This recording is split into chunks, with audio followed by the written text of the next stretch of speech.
आप देख रहे हैं फिलिपा पेडागोगिक्स यूट्यूब चैनल। हमारे टेस्ट सीरीज और प्रेप कोर्सेज को ज्वाइन करिए, अपनी सफलता और निश्चित करिए। जानकारी के लिए हमारे वेबसाइट www.philippa.com पे जाएं। अध्याय 1 इतिहास। भारत का इतिहास। उत्तर में हिमालय से लेकर दक्षिण में समुद्र तक फैला ये उपमहाद्वीप भारतवर्ष के नाम से ज्ञात है, जिसे महाकाव्य तथा पुराणों में भारतवर्ष अर्थात भारत का देश कहा जाता है तथा यहाँ के निवासियों को भारतीय अर्थात भरत की संतान कहा गया है। यूनानियों ने भारत को इंडिया तथा मध्यकालीन मुस्लिम इतिहासकारों ने हिंद अथवा हिंदुस्तान के नाम से संबोधित किया है। भारतीय इतिहास को अध्ययन की सुविधा के लिए 3 भागों में बांटा गया है: प्राचीन भारत, मध्यकालीन भारत एवं आधुनिक भारत। प्राचीन भारत। 1. प्राचीन भारतीय इतिहास के स्रोत। प्राचीन भारतीय इतिहास के विषय में जानकारी मुख्यतः 4 स्रोतों से प्राप्त होती है: 1. धर्मग्रंथ, 2. ऐतिहासिक ग्रंथ, 3. विदेशियों का विवरण, 4. पुरातत्व संबंधी साक्ष्य। धर्मग्रंथ एवं ऐतिहासिक ग्रंथ से मिलने वाली महत्वपूर्ण जानकारी। भारत का सर्वप्राचीन धर्मग्रंथ वेद है, जिसके संकलनकर्ता महर्षि कृष्ण द्वैपायन वेद व्यास को माना जाता है। वेद 4 हैं: ऋग्वेद, यजुर्वेद, सामवेद एवं अर्थवेद। ऋग्वेद ऋचाओं के क्रमबद्ध ज्ञान के संग्रह को ऋग्वेद कहा जाता है। इसमें 10 मंडल, 1028 सूक्त, वाल खिल्य पाठ के 11 सूक्तों सहित एवं 10,462 ऋचाएं हैं। इस वेद के ऋचाओं के पढ़ने वाले ऋषि को होत्र कहते हैं। इस वेद से आर्य की राजनीतिक प्रणाली एवं इतिहास के बारे में जानकारी मिलती है। विश्वामित्र द्वारा रचित ऋग्वेद के दूसरे मंडल में सूर्य देवता सावित्री को समर्पित प्रसिद्ध गायत्री मंत्र है। इसके 9वें मंडल में देवता सोम का उल्लेख है। इसके 8वें मंडल की हस्तलिखित ऋचाओं को खिल कहा जाता है। चातुश्वर्णीय समाज की कल्पना का आदि स्रोत ऋग्वेद के 10वें मंडल में वर्णित पुरुष सूक्त है, जिसके अनुसार 4 वर्ण ब्राह्मण, क्षत्रिय, वैश्य तथा शूद्र आदि पुरुष ब्रह्मा के क्रमशः मुख, भुजाओं, जंघाओं और चरणों से उत्पन्न हुए।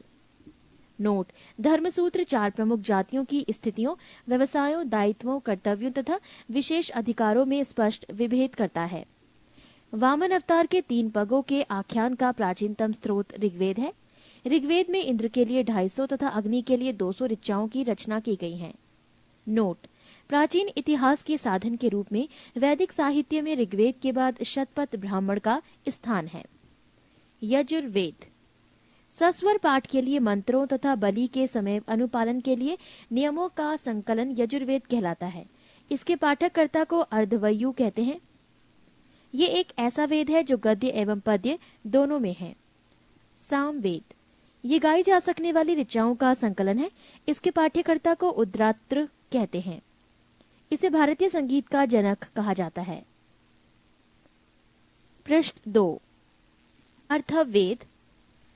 अर्थवा ऋषि द्वारा रचित इस वेद में रोग निवारण, तंत्र मंत्र, जादू टोना, शाप वशीकरण, आशीर्वाद, स्तुति, प्रायश्चित, औषधि, अनुसंधान, विवाह, प्रेम, राजकर्म, मातृभूमि, महात्म्य आदि विविध विषयों से संबद्ध मंत्र तथा सामान्य मनुष्यों के विचारों, विश्वासों, अंधविश्वासों इत्यादि का वर्णन है। इसमें सभा एवं समिति को प्रजापति की 2 पुत्रियां कहा गया है। नोट: सबसे प्राचीन वेद ऋग्वेद एवं सबसे बाद का वेद अर्थवेद है। वेदों को भली भांति समझने के लिए 6 वेदांगों की रचना हुई है। ये है शिक्षा, ज्योतिष, कल्प, व्याकरण, निरुक्त तथा छंद। भारतीय ऐतिहासिक कथाओं का सबसे अच्छा क्रमबद्ध विवरण पुराणों में मिलता है। इसके रचयिता लोमहर्ष अथवा इनके पुत्र उग्र श्रवा माने जाते हैं। इनकी संख्या 18 है, जिनमें से केवल 5 मत्स्य, वायु, विष्णु, ब्राह्मण एवं भागवत में ही राजाओं की वंशावली पाई जाती है। पुराण और संबंधित वंश: विष्णु पुराण, मौर्य वंश, मत्स्य पुराण, आंध्र सातवाहन, वायु पुराण, गुप्त वंश। नोट: पुराणों में मत्स्य पुराण सबसे प्राचीन एवं प्रामाणिक है। अधिकतर पुराण सरल संस्कृत श्लोक में लिखे गए हैं। स्त्रियां तथा शूद्र जिन्हें वेद पढ़ने की अनुमति नहीं थी, वो भी पुराण सुन सकते थे। पुराणों का पाठ पुजारी मंदिरों में किया करते थे। स्मृति ग्रंथों में सबसे प्राचीन एवं प्रामाणिक मनुस्मृति मानी जाती है। ये शुंग काल का मानक ग्रंथ है। नारद स्मृति गुप्त युग के विषय में जानकारी प्रदान करता है। जातक के बुद्ध की पूर्व जन्म की कहानी वर्णित है। हीनयान का प्रमुख ग्रंथ कथा वस्तु है, जिसमें महात्मा बुद्ध का जीवन चरित अनेक कथानकों के साथ वर्णित है। जैन साहित्य को आगम कहा जाता है। जैन धर्म का प्रारंभिक इतिहास कल्प सूत्र से ज्ञात होता है। जैन ग्रंथ भगवती सूत्र में महावीर के जीवन कृत्यों तथा अन्य समकालिकों के साथ उनके संबंधों का विवरण मिलता है। अर्थशास्त्र के लेखक चाणक्य, कौटिल्य या विष्णुगुप्त हैं। ये 15 अधिकरणों एवं 180 प्रकरणों में विभाजित हैं। इससे मौर्यकालीन इतिहास की जानकारी प्राप्त होती है। संस्कृत साहित्य में ऐतिहासिक घटनाओं को क्रमबद्ध लिखने का सर्वप्रथम प्रयास कलहड़ के द्वारा किया गया। कलहड़ द्वारा रचित पुस्तक राजतरंगिणी है, जिसका संबंध कश्मीर के इतिहास से है। अरबों की सिंध विजय का वृतांत चचनामा लेखक अली अहमद में सुरक्षित है। अष्टाध्यायी संस्कृत भाषा व्याकरण की प्रथम पुस्तक के लेखक पाणिनि है। इससे मौर्य के पहले का इतिहास तथा मौर्य युगीन राजनीतिक अवस्था की जानकारी प्राप्त होती है। कात्यायन की गार्गी संहिता एवं ज्योतिष ग्रंथ है, फिर भी इसमें भारत पर होने वाले यवन आक्रमण का उल्लेख मिलता है। पतंजलि पुष्यमित्र शुंग के पुरोहित थे। इनके महाभाष्य से शुंगों के इतिहास से इतिहास का पता चलता है। विदेशी यात्रियों से मिलने वाली प्रमुख जानकारी। यूनानी रोमन लेखक। 1. टेसियस। ये ईरान का राजवैद्य था। भारत के संबंध में इसका विवरण आश्चर्यजनक कहानियों से परिपूर्ण होने के कारण अविश्वसनीय है। 2. हेरोडोटस। इतिहास का पिता कहा जाता है। इसने अपनी पुस्तक हिस्टोरिका में 5वीं शताब्दी पूर्व ईसा पूर्व के भारत फारस के संबंध का वर्णन किया है, परंतु इसका विवरण भी अनुश्रुतियों एवं अफवाहों पर आधारित है। पृष्ठ 3। सिकंदर के साथ आने वाले लेखकों में निरियाकस, आने सिक्रेटस तथा आस्टोबुलस के विवरण अधिक प्रामाणिक एवं विश्वसनीय हैं। 4. मेगास्थनीज।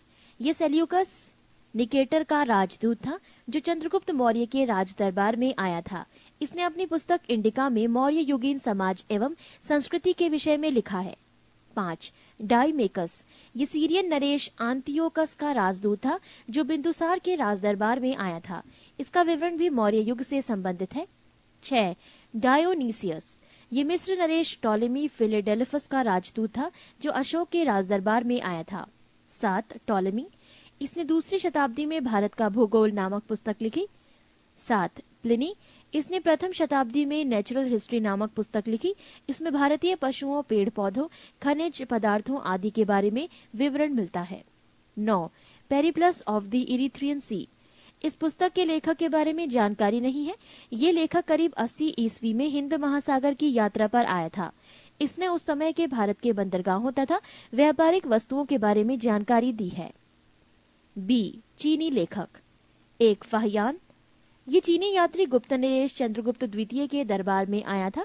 इसने अपने विवरण में मध्य प्रदेश के समाज एवं संस्कृति के बारे में वर्णन किया है।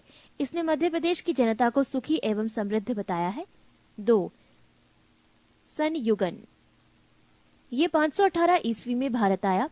इसने अपने 3 वर्षों की यात्रा में बौद्ध धर्म की प्राप्तियां एकत्रित की। 3. हुएनसांग। ये हर्षवर्धन के शासनकाल में भारत आया था। हुएनसांग 629 ईस्वी में चीन से भारतवर्ष के लिए प्रस्थान किया और लगभग 1 वर्ष की यात्रा के बाद सर्वप्रथम ये भारतीय राज्य कपिशा पहुंचा। भारत में 15 वर्षों तक ठहरकर 645 ईस्वी में चीन लौट गया। वो बिहार में नालंदा जिला स्थित नालंदा विश्वविद्यालय में अध्ययन करने तथा भारत से बौद्ध ग्रंथों को एकत्र कर ले जाने के लिए आया था। इसका भ्रमण वृतांत CU नाम से प्रसिद्ध है, जिसमें 138 देशों का विवरण मिलता है। इसने हर्षकालीन समाज, धर्म तथा राजनीति के बारे में वर्णन किया है। इसके अनुसार सिंध का राजा शूद्र था। नोट: हुएनसांग के अध्ययन के समय नालंदा विश्वविद्यालय के कुलपति आचार्य शीलभद्र थे। 4. इत्सिंग। ये 7वीं शताब्दी के अंत में भारत आया। इसने अपने विवरण में नालंदा विश्वविद्यालय, विक्रमशिला विश्वविद्यालय तथा अपने समय के भारत का वर्णन किया है। सी. अरबी लेखक। 1. अलबरूनी। ये महमूद गजनवी के साथ भारत आया था। अरबी में लिखी गई उसकी कृति किताबुल हिंद या तहकीके हिंद भारत की खोज आज भी इतिहासकारों के लिए एक महत्वपूर्ण स्रोत है। इसमें राजपूत कालीन समाज, धर्म, रीति रिवाज, राजनीति आदि पर सुंदर प्रकाश डाला गया है। डी, अन्य लेखक। एक, तारानाथ। ये एक तिब्बती लेखक था। इसने कंग्यूर तथा तंग्यूर नामक ग्रंथ की रचना की। इनसे भारतीय इतिहास के बारे में जानकारी मिलती है। 2, मार्को पोलो। ये 13वीं शताब्दी के अंत में पांड्य देश की यात्रा पर आया था। इसका विवरण पांड्य इतिहास के अध्ययन के लिए उपयोगी है। पुरातत्व संबंधी साक्ष्य से मिलने वाली जानकारी। 1400 ईसा पूर्व के अभिलेख बोगास कोई एशिया माइनर से वैदिक देवता मित्र, वरुण, इंद्र और नासत्य अश्वनी कुमार के नाम मिलते हैं। पृष्ठ 4। मध्य भारत में भागवत धर्म विकसित होने का प्रमाण यवन राजदूत हेलियोडोरस के वैसनगर विदिशा गरुण स्तंभ लेख से प्राप्त होता है। सर्वप्रथम भारतवर्ष का जिक्र हाथी गुम्फा में अभिलेख में है। सर्वप्रथम दुर्भिक्ष की जानकारी देने वाला अभिलेख सोहगोरा अभिलेख है।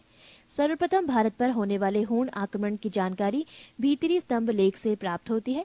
सती प्रथा का पहला लिखित साक्ष्य एरन अभिलेख शासक भानुगुप्त से प्राप्त होती है। रेशम बुनकर की श्रेणियों की जानकारी मंदसौर अभिलेख से प्राप्त होती है। नोट, अभिलेखों का अध्ययन एपिग्राफी कहलाता है। महत्वपूर्ण अभिलेख, अभिलेख और शासक। हाथी गुम्फा अभिलेख, तिथि रहित अभिलेख, शासक कलिंगराज खाकेल। जूनागढ़ गिरनार अभिलेख, शासक रुद्रदामन। नासिक अभिलेख, शासक गौतमी बलश्री। प्रयाग स्तंभ लेख, शासक समुद्रगुप्त। एहोल अभिलेख, शासक पुलकेशन द्वितीय। मंदसौर अभिलेख, शासक मालवा नरेश यशोधर्मन। ग्वालियर अभिलेख, शासक प्रतिहार नरेश भोज। भीतरी एवं जूनागढ़ अभिलेख, शासक स्कंदगुप्त। देवपाड़ा अभिलेख, शासक बंगाल शासक विजयसेन। कश्मीरी नवपाषाणिक पुरास्थल बुजुर्गहोम से गढ़तावास गड्ढाघर का साक्ष्य मिला है। इनमें उतरने के लिए सीढ़ियां होती थीं। प्राचीनतम सिक्कों को आहत सिक्के कहा जाता है। इसी को साहित्य में कारशार्पण कहा गया है। सर्वप्रथम सिक्कों पर लेख लिखने का कार्य यवन शासकों ने किया। समुद्रगुप्त की वीणा बजाती हुई मुद्रा वाले सिक्कों से उसके संगीत प्रेमी होने का प्रमाण मिलता है। अरिकेमेडु पदुचेरी के निकट से रोमन सिक्के प्राप्त हुए हैं। 2, प्रागैतिहासिक काल। जिस काल में मनुष्य ने घटनाओं का कोई लिखित विवरण उद्धृत नहीं किया उसे प्रागैतिहासिक काल कहते हैं। मानव विकास के उस काल को इतिहास कहा जाता है जिसका विवरण लिखित रूप में उपलब्ध है। आदि ऐतिहासिक काल उस काल को कहते हैं जिस काल में लेखन कला के प्रचलन के बाद उपलब्ध लेख पढ़े नहीं जा सके हैं। ज्ञानी मानव होमोसेपियस का प्रवेश इस धरती पर आज से लगभग 30 या 40 हजार वर्ष पूर्व हुआ। पूर्व पाषाण युग कि मानव की जीविका का मुख्य आधार था शिकार। आग का आविष्कार पूरा पाषाण काल में एवं पहिए का नवपाषाण काल में हुआ। मनुष्य में स्थायी निवास की प्रवृत्ति नवपाषाण काल में हुई तथा उसने सबसे पहले कुत्ता को पालतू बनाया। मनुष्य ने सर्वप्रथम तांबा धातु का प्रयोग किया था तथा उसके द्वारा बनाए जाने वाला प्रथम औजार कुल्हाड़ी प्राप्ति स्थल अतिरंपकम था। कृषि का आविष्कार नवपाषाण काल में हुआ। प्रागैतिहासिक अन्न उत्पादक स्थल में हरगढ़ पश्चिमी बलूचिस्तान में अवस्थित है। कृषि के लिए अपनाई गई सबसे प्राचीन फसल गेहूं एवं जौ थी। पल्लावरम नामक स्थान पर प्रथम भारतीय पुरापाषाण कलाकृति की खोज हुई थी। भारत में पूर्व प्रस्तर युग के अधिकांश औजार स्फटिक पत्थर के बने थे। भारत का सबसे प्राचीन नगर मोहनजोदड़ो था, सिंधी भाषा में, जिसका अर्थ है मृतकों का टीला। पृष्ठ 5। 3. सिंधु सभ्यता। रेडियो कार्बन C14 जैसी नवीन विश्लेषण पद्धति के द्वारा सिंधु सभ्यता की सर्वमान्य तिथि 2350 ईसा पूर्व से 1750 ईसा पूर्व मानी गई है। सिंधु सभ्यता की खोज राय बहादुर दयाराम साहनी ने की। सिंधु सभ्यता को प्रागैतिहासिक, प्रोटो हिस्टोरिक अथवा कांस्य ब्रॉन्ज युग में रखा आलमगीरपुर, जिला मेरठ उत्तर प्रदेश, उत्तरी पुरास्थल मांदा, जिला अखनूर जम्मू कश्मीर तथा दक्षिणी पुरास्थल दाइमाबाद, जिला अहमदनगर महाराष्ट्र। सिंधु सभ्यता या सैंधव सभ्यता नगरीय सभ्यता थी। सैंधव सभ्यता से प्राप्त परिपक्व अवस्था वाले स्थलों में केवल 6 को ही बड़े नगर की संज्ञा दी गई है। ये हैं मोहनजोदड़ो, हड़प्पा, गढ़वारी वाला, धौलावीरा, राखीगढ़ी एवं कालीबंगन। स्वतंत्रता प्राप्ति पश्चात हड़प्पा संस्कृति के सर्वाधिक स्थल गुजरात में खोजे गए हैं। लोथल एवं सुतकोतदा सिंधु सभ्यता का बंदरगाह था। जुते हुए खेत और नक्काशीदार ईंटों के प्रयोग का साक्ष्य कालीबंगन से प्राप्त हुआ है। मोहनजोदड़ो से प्राप्त अन्नागार संभवतः सैंधव सभ्यता की सबसे बड़ी इमारत है। मोहनजोदड़ो से प्राप्त बृहत स्नानागार एक प्रमुख स्मारक है, जिसके मध्य स्थित स्नान कुंड 11.88 मीटर लंबा, 7.01 मीटर चौड़ा एवं 2.43 मीटर गहरा है। अग्निकुंड लोथल एवं कालीबंगन से प्राप्त हुए हैं। मोहनजोदड़ो से प्राप्त एक शील पर 3 मुख वाला देवता पशुपति नाथ की मूर्ति मिली है। उनके चारों ओर हाथी, गैंडा, चीता एवं भैंसा विराजमान है। मोहनजोदड़ो से नर्तकी की एक कांस्य मूर्ति मिली है। हड़प्पा की मोहरों पर सबसे अधिक एक श्रृंगी पशु का अंकन मिलता है। मनके बनाने के कारखाने लोथल एवं चन्हुदड़ो से मिले हैं। सिंधु सभ्यता की लिपि भाव चित्रात्मक है। ये लिपि दाई से बाईं ओर लिखी जाती थी। जब अभिलेख एक से अधिक पंक्तियों का होता था तो पहली पंक्ति दाईं से बाईं और दूसरी बाईं से दाईं ओर लिखी जाती थी। सिंधु सभ्यता के लोगों ने नगरों तथा घरों के विन्यास के लिए ग्रीड पद्धति अपनाई।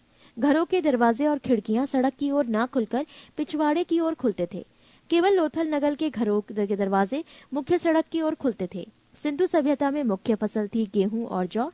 सैंधव वासी मिठास के लिए शहद का प्रयोग करते थे। रंगपुर एवं लोथल से चावल के दाने मिले हैं, जिनसे धान की खेती होने का प्रमाण मिलता है। चावल के प्रथम साक्ष्य लोथल से ही प्राप्त हुए हैं। सुरकोतदा, कालीबंगन एवं लोथल से सैंधवकालीन घोड़े के अस्थि पंजर मिले हैं। तौल की इकाई संभवतः 16 के अनुपात में थी। सैंधव सभ्यता के लोग यातायात के लिए 2 पहियों एवं 4 पहियों वाली बैलगाड़ी या भैंसा गाड़ी का उपयोग करते थे। सिंधु काल में विदेशी व्यापार, आयातित वस्तुएं और प्रदेश। तांबा प्रदेश खेतड़ी, बलूचिस्तान, ओमान। चांदी अफगानिस्तान, ईरान। सोना Karnataka, Afghanistan, Iran. Tin Afghanistan, Iran. गोमेद सौराष्ट्र, लाजवर्द मेसोपोटामिया। सीसा ईरान। पृष्ठ 6। मेसोपोटामिया के अभिलेखों में वर्णित मेलुहा शब्द का अभिप्राय सिंधु सभ्यता से ही है। संभवतः हड़प्पा संस्कृति का शासन वाणिक वर्ग के हाथों में था। पिग्गट ने हड़प्पा एवं मोहनजोदड़ो को एक विस्तृत साम्राज्य की जुड़वा राजधानी कहा है। सिंधु सभ्यता के लोग धरती को उर्वरता की देवी मानकर उसकी पूजा किया करते थे। वृक्ष पूजा एवं शिव पूजा के प्रचलन के साक्ष्य भी सिंधु सभ्यता से मिलते हैं। स्वस्तिक चिन्ह संभवतः हड़प्पा सभ्यता की देन है। इस चिन्ह से सूर्योपासना का अनुमान लगाया जाता है। सिंधु घाटी के नगरों में किसी भी मंदिर के अवशेष नहीं मिले हैं। सिंधु सभ्यता के मां मातृ देवी की उपासना सर्वाधिक प्रचलित थी। पशुओं में कुबड़ वाला सांड इस सभ्यता के लोगों के लिए विशेष पूजनीय था। स्त्री मृण मूर्तियां, मिट्टी की मूर्तियां अधिक मिलने से ऐसा अनुमान लगाया जाता है कि सैंधव समाज मात्र सत्तात्मक था। सैंधववासी सूती एवं ऊनी वस्त्रों का प्रयोग करते थे।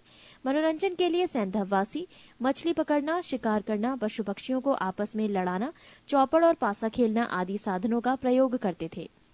सिंधु सभ्यता के लोग काले रंग से डिजाइन किए हुए लाल मिट्टी के बर्तन बनाते थे। सिंधु सभ्यता के लोग तलवार से परिचित नहीं थे। कालीबंगन के एकमात्र हड़प्पा कालीन स्थल था, जिसका निचला शहर सामान्य लोगों के रहने हेतु भी किले से घिरा हुआ था। पर्दा प्रथा एवं वैश्यवृत्ति सैंधव सभ्यता में प्रचलित थी। शवों को जलाने एवं गाड़ने यानी दोनों प्रथाएं प्रचलित थी। हड़प्पा में शवों को दफनाने जबकि मोहनजोदड़ो में जलाने की प्रथा विद्यमान थी। लोथल एवं कालीबंगा में युग्म समाधियां मिली हैं। सैंधव सभ्यता के विनाश का संभवतः सबसे प्रभावी कारण बाढ़ था। आग में पकी हुई मिट्टी को टेराकोटा कहा जाता है। सैंधव सभ्यता के प्रमुख स्थल नदी, उत्खननकर्ता एवं वर्तमान स्थिति। 1. प्रमुख स्थल हड़प्पा, नदी रावी, उत्खननकर्ता दयाराम साहनी एवं माधो स्वरूप वत्स, वर्ष 1921, स्थिति पाकिस्तान का मोंटगोमरी जिला। 2. प्रमुख स्थल मोहनजोदड़ो, नदी सिंधु, उत्खननकर्ता राखाल दास बैनर्जी, वर्ष 1922, स्थिति पाकिस्तान के सिंध प्रांत का लरकाना जिला। 3. प्रमुख स्थल चन्हुदड़ो, रदी सिंधु, उत्खननकर्ता गोपाल मजूमदार, वर्ष 1931, स्थिति सिंध प्रांत पाकिस्तान। 4. प्रमुख स्थल कालीबंगन, नदी खग्गर, उत्खननकर्ता बीबी लाल एवं बीके थापड़। वर्ष 1953। स्थिति राजस्थान का हनुमानगढ़ जिला। 5 कोट डीजी नदी सिंधु। उत्खननकर्ता फजल अहमद। वर्ष 1953। स्थिति सिंध प्रांत का खैरपुर स्थान। 6 रंगपुर नदी मादर। उत्खननकर्ता रंगनाथ राव। वर्ष 1953 से 54। स्थिति गुजरात का काठियावाड़ जिला। 7 प्रमुख स्थल रोपड़ नदी सतलज। उत्खननकर्ता यज्ञदत्त शर्मा। वर्ष 1953 से 56। स्थिति पंजाब का रोपड़ जिला। 8 प्रमुख स्थल लोथल नदी भोगवा। उत्खननकर्ता रंगनाथ राव। वर्ष 1955 से 1962। स्थिति गुजरात का अहमदाबाद जिला। 9 आलमगीरपुर नदी हिंडन। उत्खननकर्ता यज्ञदत्त शर्मा। वर्ष 1958। स्थिति उत्तर प्रदेश का मेरठ जिला। 10 सुंत कांगे डोर नदी दाशक। उत्खननकर्ता ऑरेंज स्टाइल जॉर्ज डेल्स। वर्ष 1927 एवं 1962। स्थिति पाकिस्तान के मकरान में समुद्र तट के किनारे। 11 बनमाली नदी रंगोई। उत्खननकर्ता रविंद्र सिंह बिष्ट। वर्ष 1974। स्थिति हरियाणा का हिसार जिला। 12 प्रमुख स्थल धौलावीरा नदी नील। उत्खननकर्ता रविंद्र सिंह बिष्ट। वर्ष 1990 से 91। स्थिति गुजरात के कच्छ जिला। ये थे सैंधव सभ्यता के प्रमुख स्थल नदी उत्खननकर्ता एवं वर्तमान स्थिति। पृष्ठ 7। 4 वैदिक सभ्यता। वैदिक काल का विभाजन 2 भागों, एक ऋग्वैदिक काल 1500 से 1000 ईसा पूर्व और 2 उत्तर वैदिक काल 1000 से 600 ईसा पूर्व में किया गया है। आर्य सर्वप्रथम पंजाब एवं अफगानिस्तान में बसे। मैक्स मूलर ने आर्यों का मूल निवास स्थान मध्य एशिया को माना है। आर्यों द्वारा निर्मित सभ्यता वैदिक सभ्यता कहलाई। आर्यों द्वारा विकसित सभ्यता ग्रामीण सभ्यता थी। आर्यों की भाषा संस्कृत थी।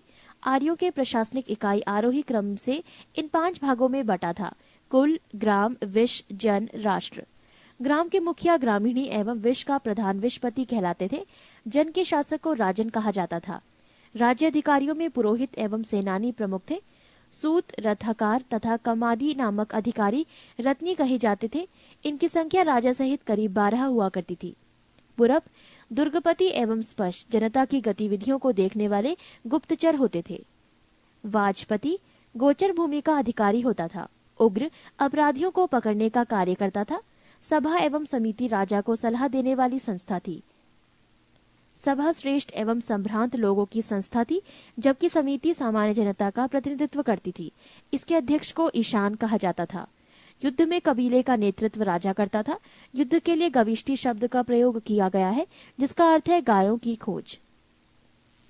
10 राग्य युद्ध का उल्लेख ऋग्वेद के 7वें मंडल में है।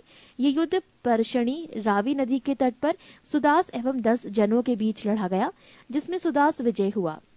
ऋग्वैदिक समाज 4 वर्णों में विभक्त था। ये वर्ण थे ब्राह्मण, क्षत्रिय, वैश्य और शूद्र। ये विभाजन व्यवसाय पर आधारित था। ऋग्वेद के 10वें मंडल के पुरुष सूक्त में चतुर्वर्णी का उल्लेख किया गया है। इसमें कहा गया है कि ब्राह्मण परम पुरुष के मुख से, क्षत्रिय उनकी भुजाओं से, वैश्य उनकी जांघों से एवं शूद्र उनके पैरों से उत्पन्न हुए हैं। आर्यों का समाज पितृ प्रधान था। समाज की सबसे छोटी इकाई परिवार या कुल थी, जिसका मुखिया पिता होता था, जिसे कुलप कहा जाता था। स्त्रियां इस काल में अपने पति के साथ यज्ञ कार्य में भाग लेती थीं। बाल विवाह एवं पर्दा प्रथा का प्रचलन नहीं था। विधवा अपने मृतक पति के छोटे भाई देवर से विवाह कर सकती थी। स्त्रियां शिक्षण ग्रहण करती थी। ऋग्वेद में लोपा मुद्रा, घोषा, सिक्ता, आपला एवं विश्वास जैसी विदुषी स्त्रियों का वर्णन है। उपनिषदों की कुल संख्या है 108, महापुराणों की संख्या है 18 और वेदांग की संख्या है 6। ये थी इनसे जुड़ी कुछ जानकारी। जीवन भर अविवाहित रहने वाली महिलाओं को अमाजु कहा जाता था। आर्यों की प्रमुख में मुख्य पेय पदार्थ सोमरस था। ये वनस्पति से बनाया जाता था। आर्य मुख्यतः 3 प्रकार के वस्त्रों का उपयोग करते थे: 1 वास, 2 हदिवास और 3 उष्णीश। अंदर पहनने वाले कपड़े को नीवी कहा जाता था। आर्यों के मनोरंजन के मुख्य साधन थे संगीत, रथ दौड़, घुड़दौड़ एवं ध्रुत कीर्णा। इनसे जुड़ी कुछ और जानकारी। दिशा उत्तर वैदिक शब्द और राजा का नाम। दिशा पूर्व उत्तर वैदिक शब्द प्राची, राजा का नाम सम्राट। दिशा पश्चिम उत्तर वैदिक शब्द प्रतीची, राजा का नाम स्वराष्ट्र। दिशा उत्तर उत्तर वैदिक शब्द उदीची, राजा का नाम विराट। दिशा मध्य दक्षिण उत्तर वैदिक शब्द कुछ नहीं, राजा का नाम राजा भोज। ये थी कुछ अन्य जानकारी। पृष्ठ 8। आर्यों का मुख्य व्यवसाय पशुपालन एवं कृषि था। गाय को अधन्य न मारे जाने योग्य पशु को श्रेणी में रखा गया था। गाय की हत्या करने वाले या उसे घायल करने वाले के लिए वेदों में मृत्युदंड अथवा देश से निकाले की व्यवस्था की गई है। प्रमुख दर्शन एवं उसके प्रवर्तक। दर्शन और प्रवर्तक।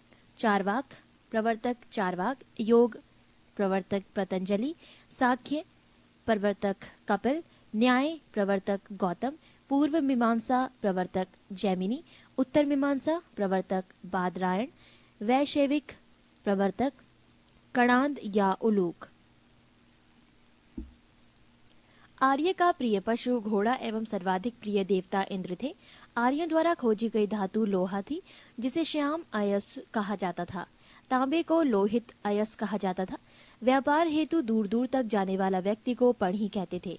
लेन देन में वस्तु विनिमय की प्रणाली प्रचलित थी। ऋण देकर ब्याज लेने वाला व्यक्ति को वैकनॉट सूदखोर कहा जाता था।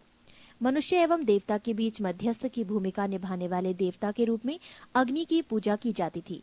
ऋग्वेद में उल्लिखित सभी नदियों में सरस्वती सबसे महत्वपूर्ण तथा पवित्र मानी जाती थी। ऋग्वेद में गंगा और यमुना का उल्लेख सिर्फ एक बार हुआ है। उत्तर वैदिक काल में इंद्र के स्थान पर प्रजापति सर्वाधिक प्रिय देवता हो गए थे।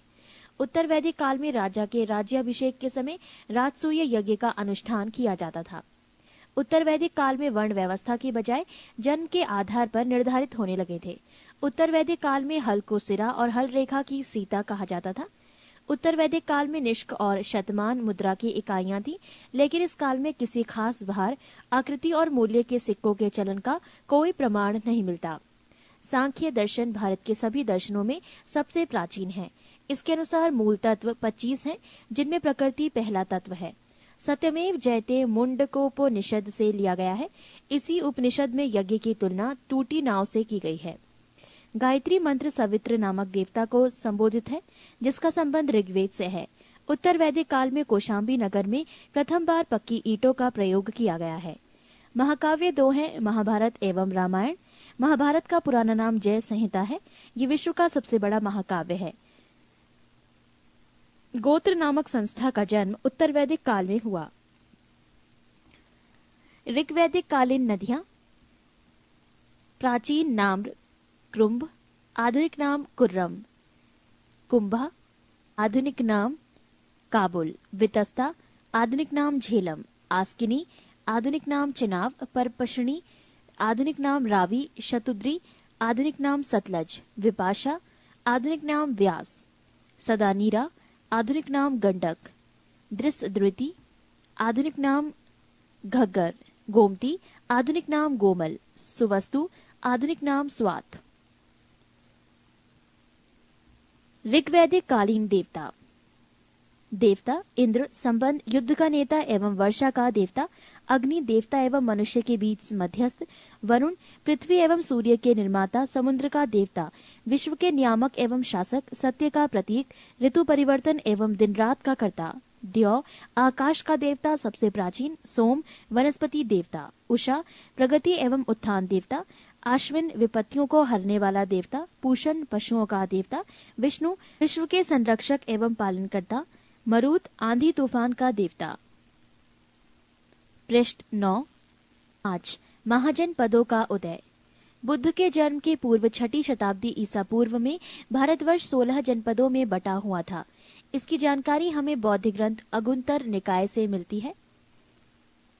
1 महाजनपद अंग, राजधानी चंपा। क्षेत्र आधुनिक स्थान भागलपुर, मुंगेर, बिहार। 2 मगध, राजधानी गिरिब्रज राजगृह। क्षेत्र पटना, गया, बिहार। 3 काशी, राजधानी वाराणसी। क्षेत्र वाराणसी के आसपास उत्तर प्रदेश। 4 महाजनपद वत्स, राजधानी कौशाम्बी, क्षेत्र इलाहाबाद के आसपास उत्तर प्रदेश। 5 महाजनपद वज्जी, राजधानी वैशाली, विदेह और मिथिला, क्षेत्र मुजफ्फरपुर एवं दरभंगा के आसपास का क्षेत्र। 6 महाजनपद कौशल, राजधानी श्रावस्ती, क्षेत्र फैजाबाद उत्तर प्रदेश। 7 महाजनपद अवंती, राजधानी उज्जैन या महिष्मती, क्षेत्र मालवा उत्तर प्रदेश। 8 महाजनपद मल, राजधानी कुशावती, क्षेत्र देवरिया उत्तर प्रदेश। 9 महाजनपद पंचाल, राजधानी आहिचत्र कांपिल्य, क्षेत्र बरेलू बदायूं फर्रुखाबाद उत्तर प्रदेश। 10 महाजनपद चेदी, राजधानी शक्तिमती, क्षेत्र बुंदेलखंड उत्तर प्रदेश।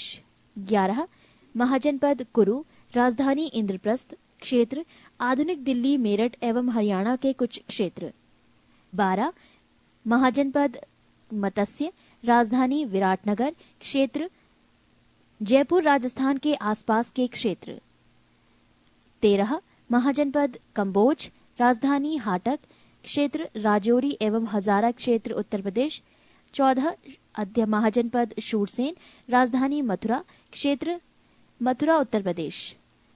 15 महाजनपद अशमक, राजधानी पोटली या पोतन, क्षेत्र गोदावरी नदी, क्षेत्र दक्षिण भारत का एकमात्र जनपद। 16 महाजनपद गांधार, राजधानी तक्षशिला, क्षेत्र रावलपिंडी एवं पेशावर, पाकिस्तान।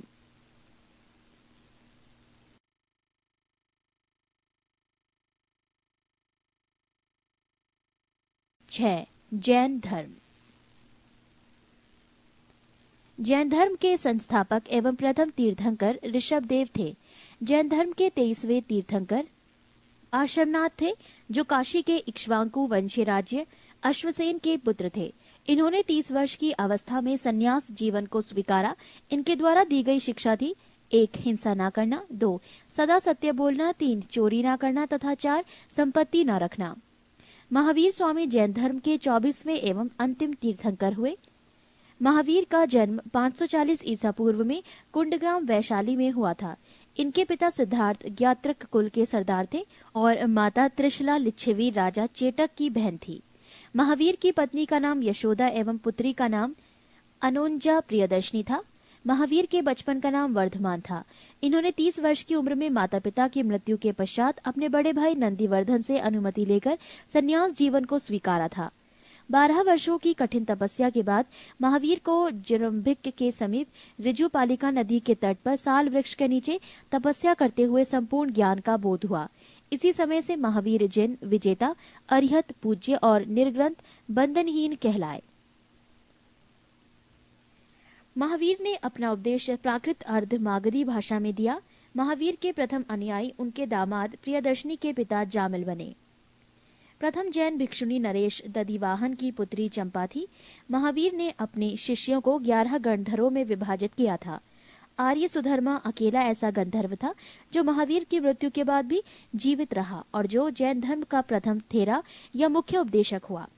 लगभग 300 ईसा पूर्व में मगध में 12 वर्षों का भीषण अकाल पड़ा, जिसके कारण भद्रबाहु अपने शिष्यों सहित कर्नाटक चले गए।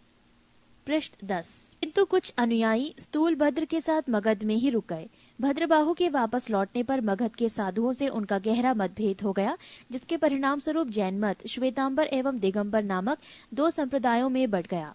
स्थूलभद्र के शिष्य श्वेतांबर श्वेत वस्त्र धारण करने वाले एवं भद्रबाहु के शिष्य दिगंबर नग्न रहने वाले कहलाए। जैन धर्म के त्रिरत्न हैं: 1 सम्यक दर्शन, 2 सम्यक ज्ञान और 3 सम्यक आचरण। त्रिरत्न के अनुशीलन में निम्न 5 महाव्रतों का पालन अनिवार्य है: अहिंसा, सत्यवचन, आस्तीय, अपरिग्रह एवं ब्रह्मचर्य। जैन धर्म में ईश्वर की मान्यता नहीं है। जैन धर्म में आत्मा की मान्यता है।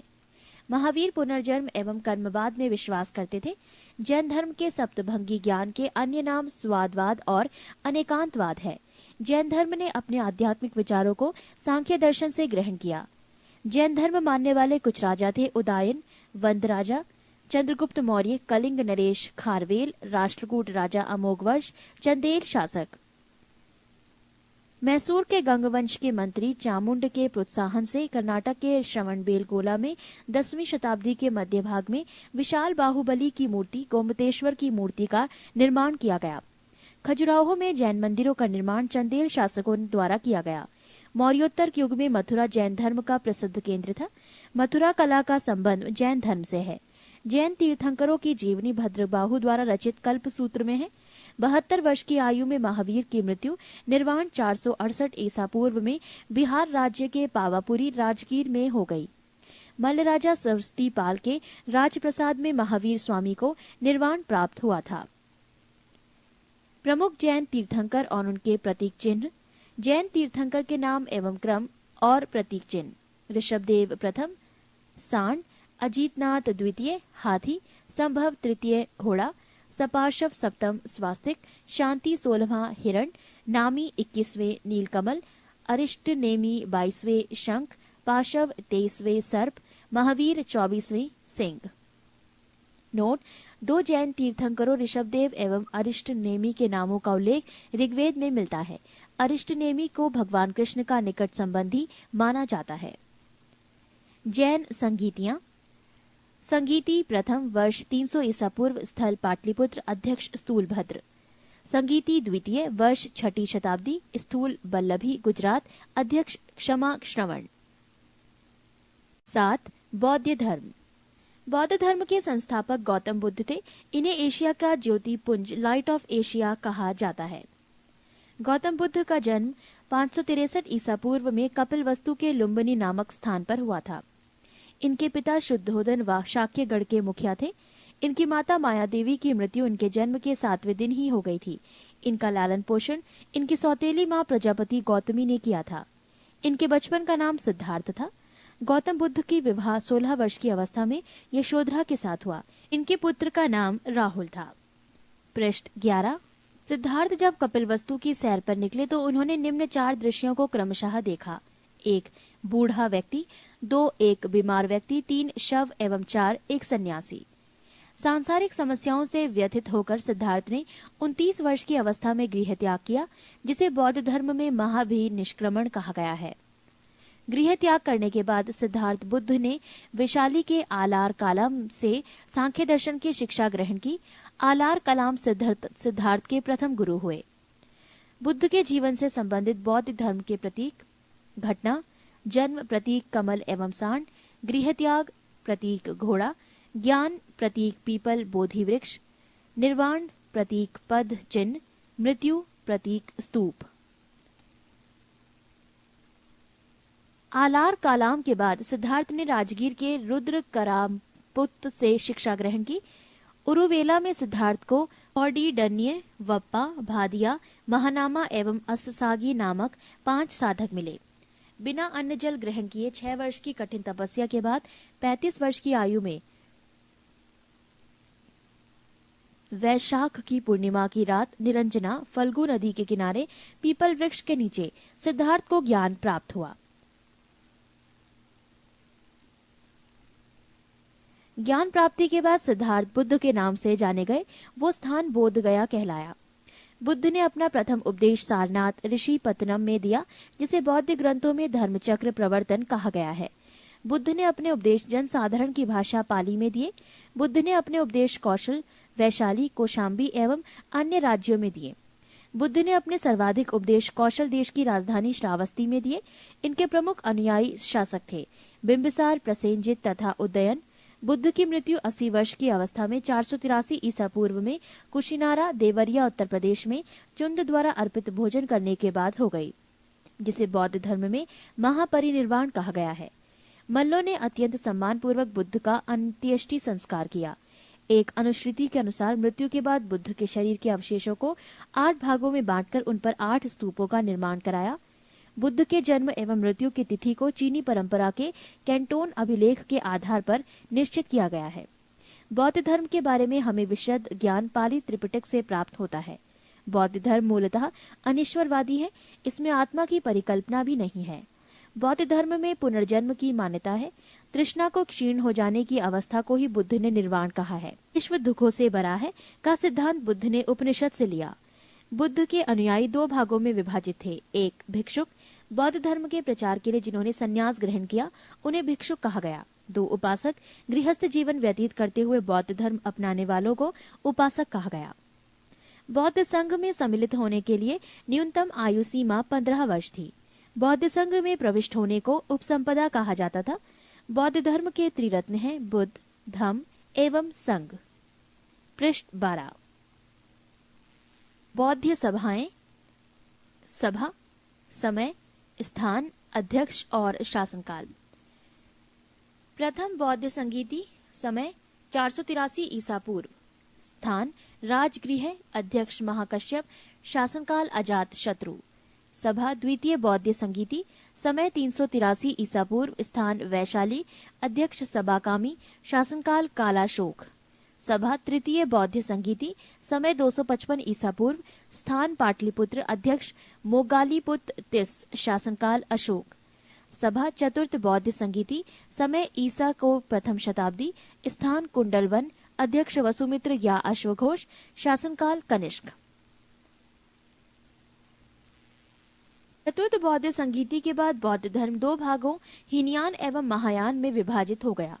धार्मिक जुलूस का प्रारंभ सबसे पहले बौद्ध धर्म के द्वारा प्रारंभ किया गया। बौद्धियों का सबसे पवित्र त्योहार वैशाख पूर्णिमा है, जिसे बुद्ध पूर्णिमा के नाम से जाना जाता है। इसका महत्व इसलिए है कि बुद्ध पूर्णिमा के ही दिन बुद्ध का जन्म, ज्ञान की प्राप्ति एवं महापरिनिर्वाण की प्राप्ति हुई। बुद्ध ने सांसारिक दुखों के संबंध में 4 आर्य सत्यों का उपदेश दिया। ये है 1 दुख, 2 दुख समुदाय, 3 दुख निरोध, 4 दुख निरोधगामिनी प्रतिपद्या। इन सांसारिक दुखों से मुक्ति हेतु बुद्ध ने अष्टांगिक मार्ग की बात कही। ये साधन है: 1 समयक दृष्टि, 2 समयक संकल्प, 3 समयक वाणी, 4 समयक कर्मांत, 5 समयक आजीवक, 6 समयक व्यायाम, 7 समयक स्मृति एवं 8 समयक समाधि। बुद्ध के अनुसार अष्टांगिक मार्गों के पालन करने के उपरांत मनुष्य की भव तृष्णा नष्ट हो जाती है और उसे निर्वाण प्राप्त हो जाता है। निर्वाण बौद्ध धर्म का परम लक्ष्य है, जिसका अर्थ है दीपक का बुझ जाना, अर्थात जीवन मरण चक्र से मुक्त हो जाना। बुद्ध ने निर्वाण प्राप्ति को सरल बनाने के लिए निम्न 10 शीलों पर बल दिया: 1 अहिंसा, 2 सत्य, 3 अस्तेय, चोरी न करना, 4 अपरिग्रह, किसी प्रकार की संपत्ति न रखना, 5 मद्य सेवन न करना, 6 असमय भोजन न करना, 7 सुखप्रद बिस्तर पर नहीं सोना, 8 धन संचय न करना, 9 स्त्रियों से दूर रहना और 10 नृत्य गान आदि से दूर रहना। गृहस्थों के लिए केवल प्रथम 5 शील तथा भिक्षुओं के लिए 10 शील मानना अनिवार्य था। बुद्ध ने मध्यम मार्ग, मध्यमा प्रतिपद का उपदेश दिया। अनिश्वरवाद के संबंध में बौद्ध धर्म एवं जैन धर्म में समानता है। जातक कथाएं प्रदर्शित करती हैं कि बोधिसत्व का अवतार मनुष्य रूप में भी हो सकता है तथा पशुओं के रूप में भी। बोधिसत्व के रूप में पुनर्जन्म के दीर्घ श्रृंखला के अंतर्गत बुद्ध ने शाक्य मुनि के रूप में अपना अंतिम जन्म प्राप्त किया, किंतु इसके उपरांत मैत्रेय तथा अन्य अनामश बुद्ध अभी अवतरित होने शेष हैं। सर्वाधिक बुद्ध मूर्तियों का निर्माण गंधार शैली के अंतर्गत किया गया, लेकिन बुद्ध की प्रथम मूर्ति संभवतः मथुरा काल के अंतर्गत बनी थी। 8 शैव धर्म। भगवान शिव की पूजा करने वालों को शैव एवं शिव से संबंधित धर्म को शैव धर्म कहा गया है। शिवलिंग उपासना का प्रारंभिक पुरातात्विक साक्ष्य हड़प्पा संस्कृति के अवशेषों से मिलता है। ऋग्वेद में शिव के लिए रुद्र नामक देवता का उल्लेख है। अर्थवेद में शिव को भव, शर्व, पशुपति एवं भूपति कहा गया है। लिंग पूजा का पहला स्पष्ट वर्णन मत्स्य पुराण में मिलता है। महाभारत के अनुशासन पर्व से भी लिंग पूजा का वर्णन मिलता है। पृष्ठ 13। वामन पुराण में शैव संप्रदाय की संख्या 4 बताई गई है। ये हैं 1 पाशुपत, 2 कापालिक, 3 कालामुख, 4 लिंगायत। पाशुपत संप्रदाय शैवों का सर्वाधिक प्राचीन संप्रदाय है। इसके संस्थापक लह कुलिश थे, जिन्हें भगवान शिव के 18 अवतारों में से एक माना जाता है। पाशुपत संप्रदाय के अनुयायियों को पाचार्तिक कहा गया है। इस मत का प्रमुख सैद्धांतिक ग्रंथ पाशुपत सूत्र है। श्रीकर पंडित एक विख्यात पाशुपत आचार्य थे। कापालिक संप्रदाय के इष्ट देव भैरव थे। इस संप्रदाय का प्रमुख केंद्र श्री शैल नामक स्थान था। कालामुख संप्रदाय के अनुयायियों को शिव पुराण में महाव्रतधर कहा गया है। इस संप्रदाय के लोग नर कपाल में ही भोजन, जल तथा सुरापान करते हैं और साथ ही अपने शरीर पर चिता की भस्म मलते हैं। लिंगायत संप्रदाय दक्षिण में प्रचलित था। इन्हें जंगम भी कहा जाता था। इस संप्रदाय के लोग शिवलिंग की उपासना करते थे। बसव पुराण में लिंगायत संप्रदाय के प्रवर्तक अल्लभ प्रभु तथा उनके शिष्य बासव को बताया गया है। इस संप्रदाय को वीर शिव संप्रदाय भी कहा जाता है। 10वीं शताब्दी में मतेसेंद्र नाथ ने नाथ संप्रदाय की स्थापना की। इस संप्रदाय का व्यापक प्रचार प्रसार बाबा गोरखनाथ के समय में हुआ। दक्षिण भारत में शैव धर्म चालुक्य, राष्ट्रकूट, पल्लव एवं चोलों के समय लोकप्रिय रहा। पल्लव काल में शैव धर्म का प्रचार प्रसार नायनारों द्वारा किया गया। नायनार संतों की संख्या 63 बताई गई है, जिनमें अपार, तिरुज्ञान, संबंदर एवं सुंदर मूर्ति आदि के नाम उल्लेखनीय हैं। एलोरा के प्रसिद्ध कैलाश मंदिर का निर्माण राष्ट्रकूटों ने करवाया। चोल शासक राजराज प्रथम ने तंजौर में प्रसिद्ध राजराजेश्वर शैव मंदिर का निर्माण करवाया, जिसे बृहदेश्वर मंदिर के नाम से भी जाना जाता है। कुषाण शासकों की मुद्राओं पर शिव एवं नंदी का एक साथ अंकन प्राप्त होता है। संप्रदाय और संस्थापक। आजीवक संस्थापक मक्खली पुत्र गोशाल, घोर अक्रियावाद पूरण कश्यप, यदृच्छावाद आचार्य अजित, भौतिकवादी पकुद कच्चायन भौतिक दर्शन, अनिश्चयवादी संजय वैठली पुत्र।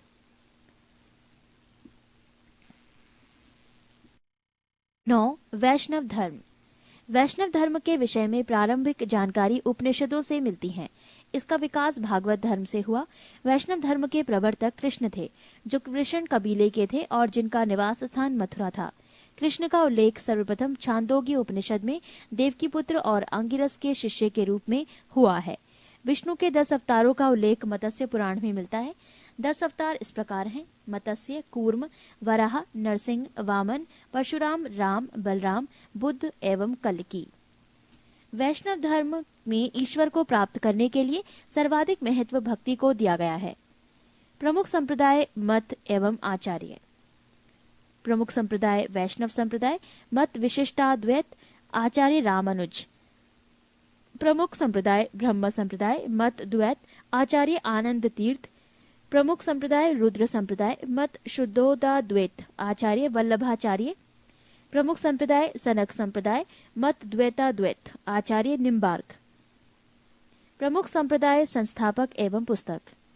प्रमुख संप्रदाय बरकरी, संस्थापक नामदेव, पुस्तक नेल।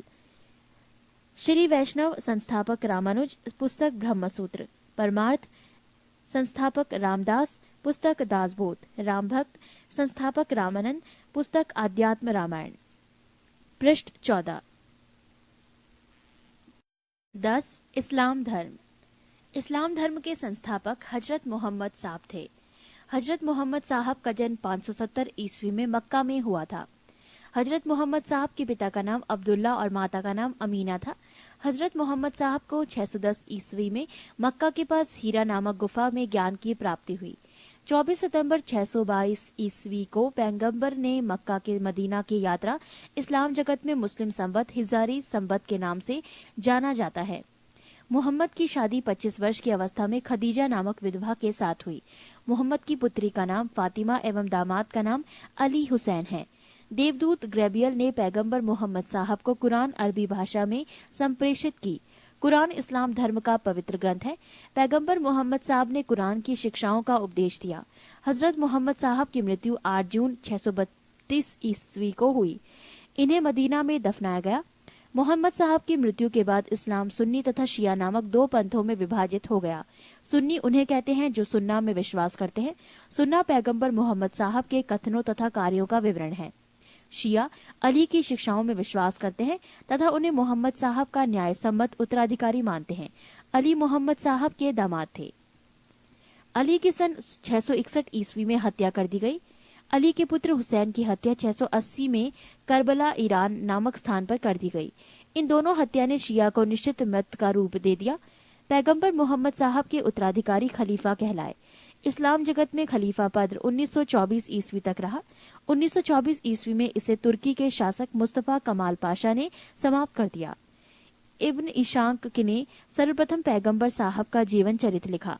मोहम्मद साहब पैगंबर के जन्मदिन पर ईद मिलाद उन नबी पर्व मनाया जाता है।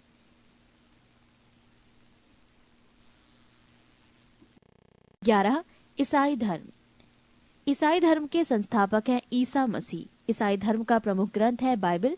ईसा मसीह का जन्म जेरूसलम के निकट बैथलेहम नामक स्थान पर हुआ था।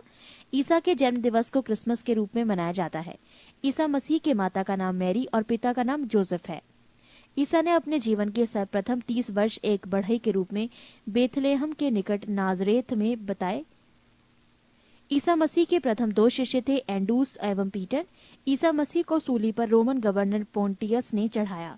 ईसा मसीह को 33 ईस्वी पर सूली पर चढ़ाया। ईसाई धर्म का सबसे पवित्र चिन्ह क्रॉस है। ईसाई त्रित्व में विश्वास रखते हैं। वो है ईश्वर पिता, ईश्वर पुत्र ईसा, ईश्वर पवित्र आत्मा। पारसी धर्म। पारसी धर्म के पैगंबर जरथुष्ट्र ईरानी थे। इनके शिक्षाओं का संकलन ज़ेंद अवेस्ता नामक ग्रंथ में है, जो पारसियों का धार्मिक ग्रंथ है। इनकी मूल शिक्षा का सूत्र है सद्विचार, सद्वचन तथा सत्कार्य। इसके अनुयायी एक ईश्वर अहुर को मानते हैं। इस धर्म के अनुयायियों को अग्नि पूजक भी कहा जाता है। पृष्ठ 15। 12 मगध राज्य का उत्कर्ष। मगध के सबसे प्राचीन वंश के संस्थापक बृहद्रथ था। इसकी राजधानी गिरिब्रज राजगृह थी। जरासंध बृहद्रथ का पुत्र था। हर्यक वंश के संस्थापक बिंबिसार मगध की गद्दी पर 544 ईसा पूर्व बौद्ध ग्रंथों के अनुसार में बैठा था। वो बौद्ध धर्मों का अनुयायी था।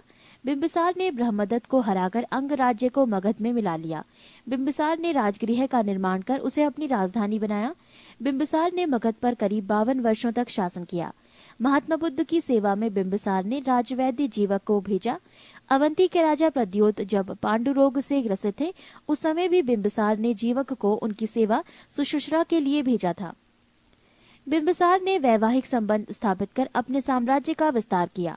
इसने कौशल नरेश प्रसेनजित की बहन महाकौशला से, वैशाली के चेटक की पुत्री चेलना से तथा मद्र देश आधुनिक पंजाब की राजकुमारी क्षेमा से शादी की। बिंबिसार की हत्या उसके पुत्र अजातशत्रु ने कर दी और वो 493 ईसा पूर्व में मगध की गद्दी पर बैठा। अजातशत्रु का उपनाम कुर्णिक था। अजातशत्रु ने 32 वर्षों तक मगध पर शासन किया। अजातशत्रु प्रारंभ में जैन धर्म का अनुयायी था। अजातशत्रु के सुयोग्य मंत्री का नाम वर्षकार वरस्कार था। इसी की सहायता से अजातशत्रु ने वैशाली पर विजय प्राप्त की। अजातशत्रु की हत्या उसके पुत्र उदयन ने 461 ईसा पूर्व में कर दी और वह मगध की गद्दी पर बैठा।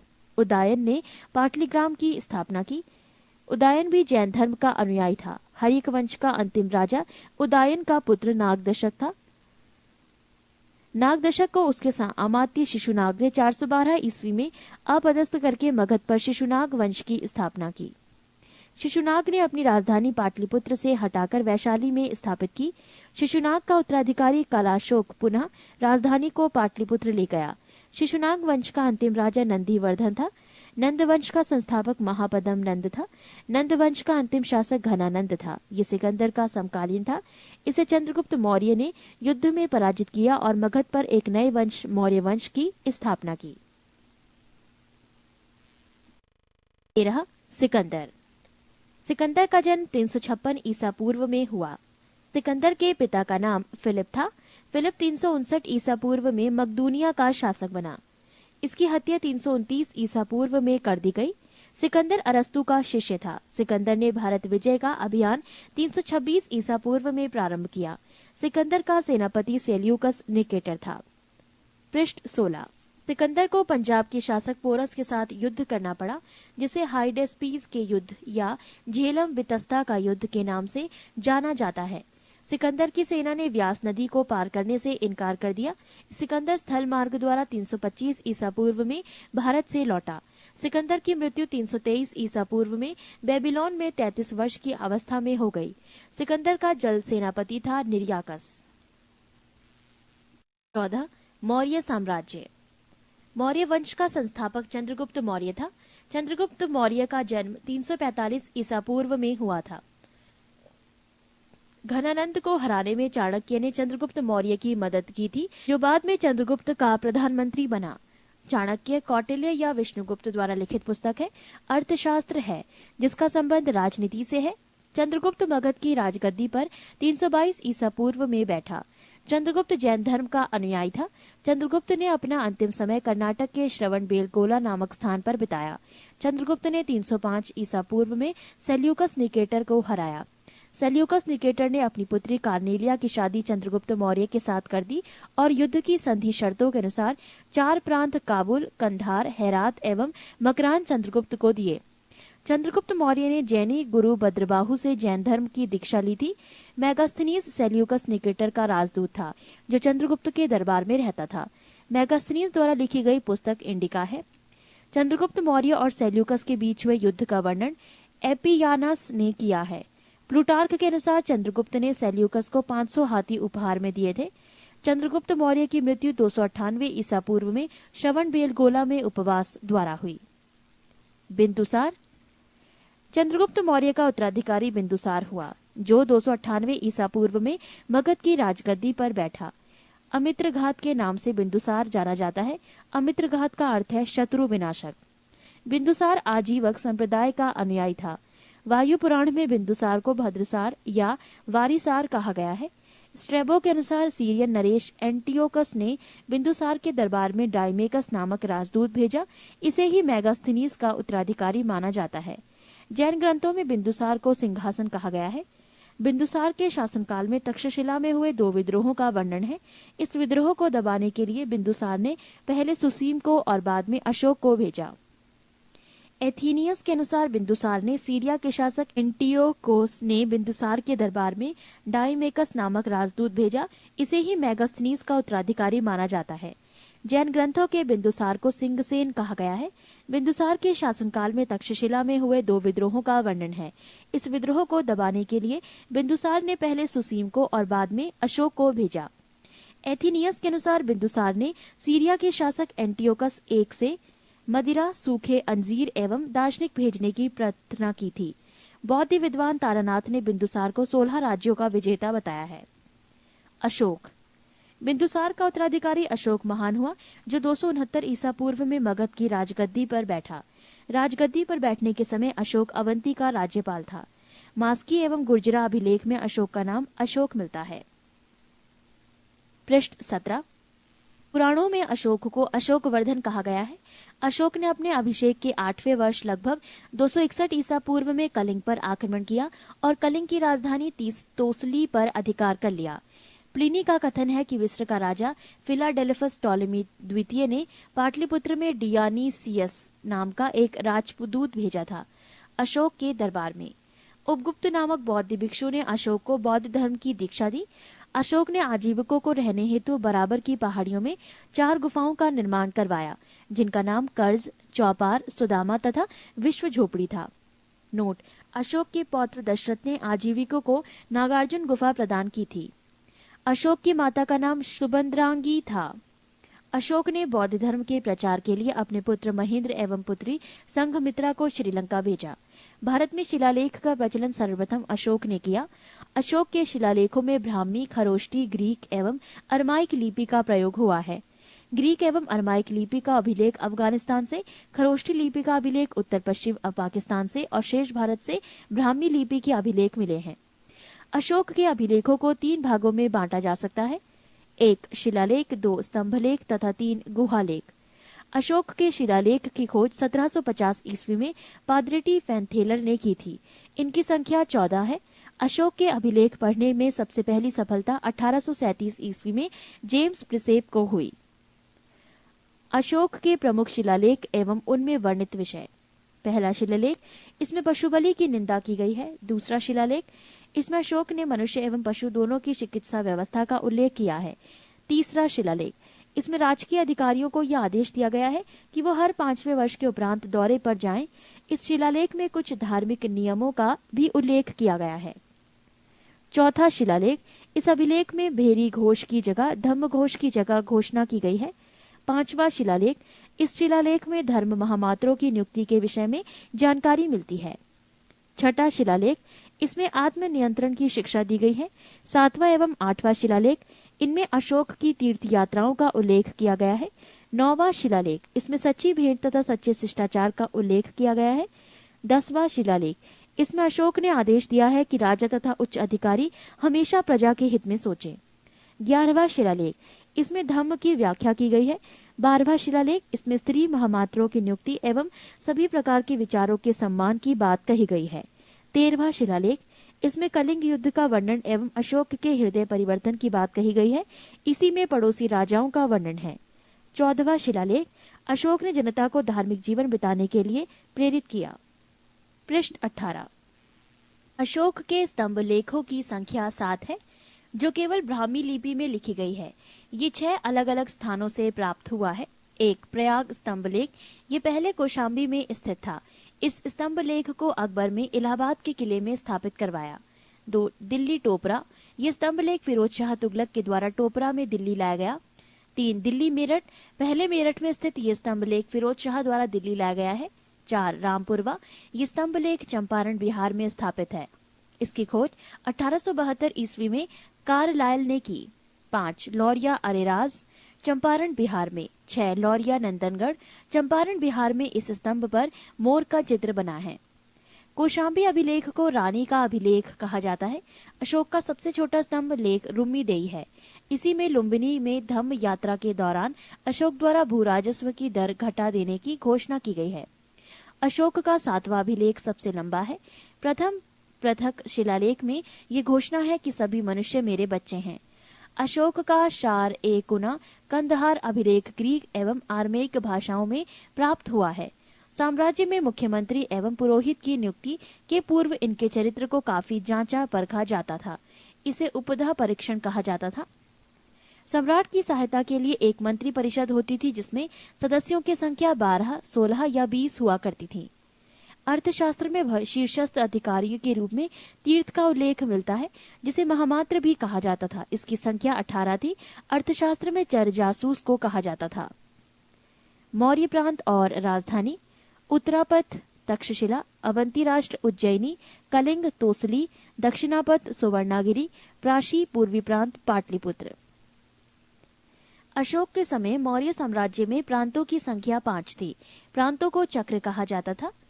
प्रांतों के प्रशासक कुमार या आर्यपुत्र या राष्ट्रिक कहलाते थे। प्रांतों का विभाजन विषय में किया गया था, जो विषयपति के अधीन होते थे।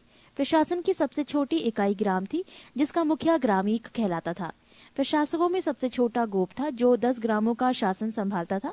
मेगास्थनीज के अनुसार नगर का प्रशासन 30 सदस्यों का एक मंडल करता था, जो 6 समितियों में विभाजित था। प्रत्येक समिति में 5 सदस्य होते थे। अर्थशास्त्र में वर्णित तीर्थ: 1 मंत्री प्रधानमंत्री, 2 पुरोहित धर्म एवं दान विभाग का प्रधान, 3 सेनापति सैन्य विभाग का प्रधान, 4 युवराज राजपुत्र, 5 द्यौवारिक राजकीय द्वार रक्षक, 6 अंतर्वैदिक अंतःपुर का अध्यक्ष, 7 समाहर्ता आर्य का संग्रहकर्ता, 8 सन्निधाता राजकीय कोष का अध्यक्ष, 9 प्रशास्ता कारागर का अध्यक्ष, 10 प्रदेष्ट्री कमिश्नर, 11 पौर नगर का कोतवाल, 12 व्यवहारिक प्रमुख न्यायाधीश, 13 नायक नगर रक्षा का अध्यक्ष, 14 कर्मांतिक उद्योगों एवं कारखानों का अध्यक्ष, 15 मंत्री परिषद अध्यक्ष, 16 दंडपाल सेना का सामान एकत्र करने वाला, 17 दुर्गपाल दुर्ग रक्षक, 18 अंतपाल सीमावर्ती दुर्ग का रक्षक। पृष्ठ 19। बिक्री कर के रूप में मूल्य का 10वां भाग वसूला जाता था। इसे बचाने वालों को मृत्युदंड दिया जाता था। मेगास्थनीज के अनुसार एग्रीनो मोई मार्ग निर्माण अधिकारी था। जस्टिन के अनुसार चंद्रगुप्त मौर्य की सेना में लगभग 50,000 अश्वारोही सैनिक, 9,000 हाथी एवं 8,000 रथ थे। प्लूटार्क या जस्टिन के अनुसार चंद्रगुप्त ने नंदों की पैदल सेना से 3 गुनी अधिक संख्या में अर्थात 60,000 आदमियों को लेकर संपूर्ण उत्तर भारत को रौंद डाला था। प्रशासनिक समिति एवं उसके कार्य: समिति और कार्य: प्रथम समिति कार्य उद्योग एवं शिल्प कार्य का निरीक्षण, द्वितीय समिति विदेशियों की देखरेख, तृतीय समिति जन्म मरण का विवरण रखना, चतुर्थ व्यापार एवं वाणिज्य की देखभाल, पंचम निम्रित वस्तुओं के विक्रय का निरीक्षण, षष्ठ बिक्री कर वसूल करना। युद्ध क्षेत्र में सेना का नेतृत्व करने वाला अधिकारी नायक कहलाता था। सैन्य विभाग का सबसे बड़ा अधिकारी सेनापति होता था। मेगास्थनीज के अनुसार मौर्य सेना का रखरखाव 5 सदस्यीय 6 समितियां करती थीं। मौर्य प्रशासन ने गुप्तचर विभाग महामात्य सर्प नामक अमात्य के अधीन था। अर्थशास्त्र में गुप्तचर को गूढ़ पुरुष कहा गया है तथा एक ही स्थान पर रहकर कार्य करने वाले गुप्तचर को संस्था कहा जाता था। एक स्थान से दूसरे स्थान पर भ्रमण करके कार्य करने वाले गुप्तचर को संचार कहा जाता था। अशोक के समय जनपदीय न्यायालय के न्यायाधीश को राजुक कहा जाता था। सरकारी भूमि को सीता भूमि कहा जाता था। बिना वर्षा के अच्छी खेती होने वाली को अदैव मात्रक कहा जाता था। मेगास्थनीज ने भारतीय समाज को 7 वर्गों में विभाजित किया है। 1 दार्शनिक, 2 किसान, 3 अहीर, 4 कारीगर, 5 सैनिक, 6 निरीक्षक एवं 7 सभासद। स्वतंत्र वैश्यावृत्ति को अपनाने वाली महिला रूपा जीवा कहलाती थी। नंद वंश के विनाश करने में चंद्रगुप्त मौर्य ने कश्मीर के राजा प्रवर्तक से सहायता प्राप्त की थी। मौर्य शासन 137 वर्षों तक रहा। मौर्य वंश का अंतिम शासक बृहद्रथ था। इसकी हत्या इसके सेनापति पुष्यमित्र शुंग ने 185 ईसा पूर्व में कर दी और मगध पर शुंग वंश की नींव डाली। 15 ब्राह्मण साम्राज्य। पुष्यमित्र शुंग, जिसने मगध पर शुंग वंश की नींव डाली, ब्राह्मण जाति का था। शुंग शासकों ने अपनी राजधानी विदिशा में स्थापित की। इंडो यूनानी शासक मिनांडर को पुष्यमित्र शुंग ने पराजित किया। पुष्यमित्र शुंग ने 2 बार अश्वमेध यज्ञ किया। इनके लिए पतंजलि ने अश्वमेध यज्ञ कराए। भरहुत स्तूप का निर्माण पुष्यमित्र शुंग ने करवाया। शुंग वंश का अंतिम शासक देवभूति था। इसकी हत्या 73 ईसा पूर्व में वासुदेव ने कर दी और मगध की गद्दी पर कण्व वंश की स्थापना की। कण्व वंश का अंतिम राजा सुशर्मा हुआ। शिमुक ने 60 ईसा पूर्व में सुशर्मा की हत्या कर दी और सातवाहन वंश की स्थापना की। सातवाहन आंध्र वंश शासकों ने अपनी राजधानी प्रतिष्ठान में स्थापना की। प्रतिष्ठान आंध्र प्रदेश के औरंगाबाद जिले में है। पृष्ठ 20। सातवाहन वंश के प्रमुख शासक थे सिमुक, शातकर्णी, गौतमीपुत्र शातकर्णी, वशिष्ठीपुत्र पल्लू मावी तथा यज्ञश्री शातकर्णी। शातकर्णी ने 2 अश्वमेध तथा 1 राजसूय यज्ञ किया। सातवाहन शासकों के समय के प्रसिद्ध साहित्यकार हाल एवं गुणाढ़्य थे। हाल ने गाथा सप्तशतक तथा गुणाढ़्य ने बृहत कथा नामक पुस्तकों की रचना की। सातवाहन शासकों ने चांदी, तांबे, सीसा, पोटीन और कांसे की मुद्राओं का प्रचलन किया। ब्राह्मणों को भूमि अनुदान देने की प्रथा का आरंभ सातवाहन शासकों ने ही सर्वप्रथम किया। सातवाहनों की भाषा प्राकृत एवं लिपि ब्राह्मी थी। सातवाहनों का समाज मात्र सत्तात्मक था। सातवाहनों की महत्वपूर्ण स्थापत्य कृतियां हैं काल्ले का चैत्य, अजंता एवं एलोरा की गुफाओं का निर्माण एवं अमरावती कला का विकास। शातकर्णी एवं अन्य सभी सातवाहन शासक दक्षिणा पथ के स्वामी कहे जाते थे। 16 भारत के यवन राज्य। भारत पर आक्रमण करने वाले विदेशी आक्रमणकारियों का क्रम है: हिंद यूनानी, शक, पहलव और कुषाण। सेल्यूकस के द्वारा स्थापित पश्चिमी तथा मध्य एशिया के विशाल साम्राज्य को इसके उत्तराधिकारी एंटिओकस प्रथम ने अक्षुण्ण बनाए रखा। एंटिओकस द्वितीय के शासनकाल में विद्रोह के फलस्वरूप उसके अनेक प्रांत स्वतंत्र हो गए। बैक्ट्रिया के विद्रोह का नेतृत्व डियोडोटस प्रथम ने किया था। बैक्ट्रिया पर डियोडोटस प्रथम के साथ इन राजाओं ने क्रमशः शासन किया। डियोडोटस द्वितीय, यूथिडेमस, डेमेट्रियस प्रथम के साथ इन राजाओं ने क्रमशः शासन किया। डियोडोटस द्वितीय, यूथिडेमस, डेमेट्रियस, मिनेंडर, यूक्रेटाइटस, एंटीआलकीडस तथा हर्मिक्स। भारत पर सबसे पहले आक्रमण बैक्ट्रिया के शासन डेमेट्रियस ने किया। इसने 190 ईसा पूर्व में भारत पर आक्रमण कर अफगानिस्तान, पंजाब एवं सिंध के बहुत बड़े भाग पर अधिकार कर लिया। इसने शाकल को अपनी राजधानी बनाया। इसे ही हिंद यूनानी या बैक्ट्रियाई यूनानी कहा गया। हिंद यूनानी शासकों में सबसे अधिक विख्यात मिनांडर 165 से 145 ईसा पूर्व में हुआ। इसकी राजधानी शाकल आधुनिक सियालकोट शिक्षा का प्रमुख केंद्र था। मिनांडर ने नागसेन नागार्जुन से बौद्ध धर्म की दीक्षा ली। मिनांडर के प्रश्न एवं नागसेन द्वारा दिए गए उत्तर एक पुस्तक के रूप में संग्रहित है, जिसका नाम मिलिंद पन्हो अर्थात मिलिंद के प्रश्न या मिलिंद प्रश्न है। हिंदी यूनानी भारत के पहले शासक हुए, जिनकी जारी किए गए सिक्कों के बारे में निश्चित रूप से कहा जा सकता है कि सिक्के किन किन राजाओं के हैं। भारत में सबसे पहले हिंद यूनानियों ने ही सोने के सिक्के जारी किए।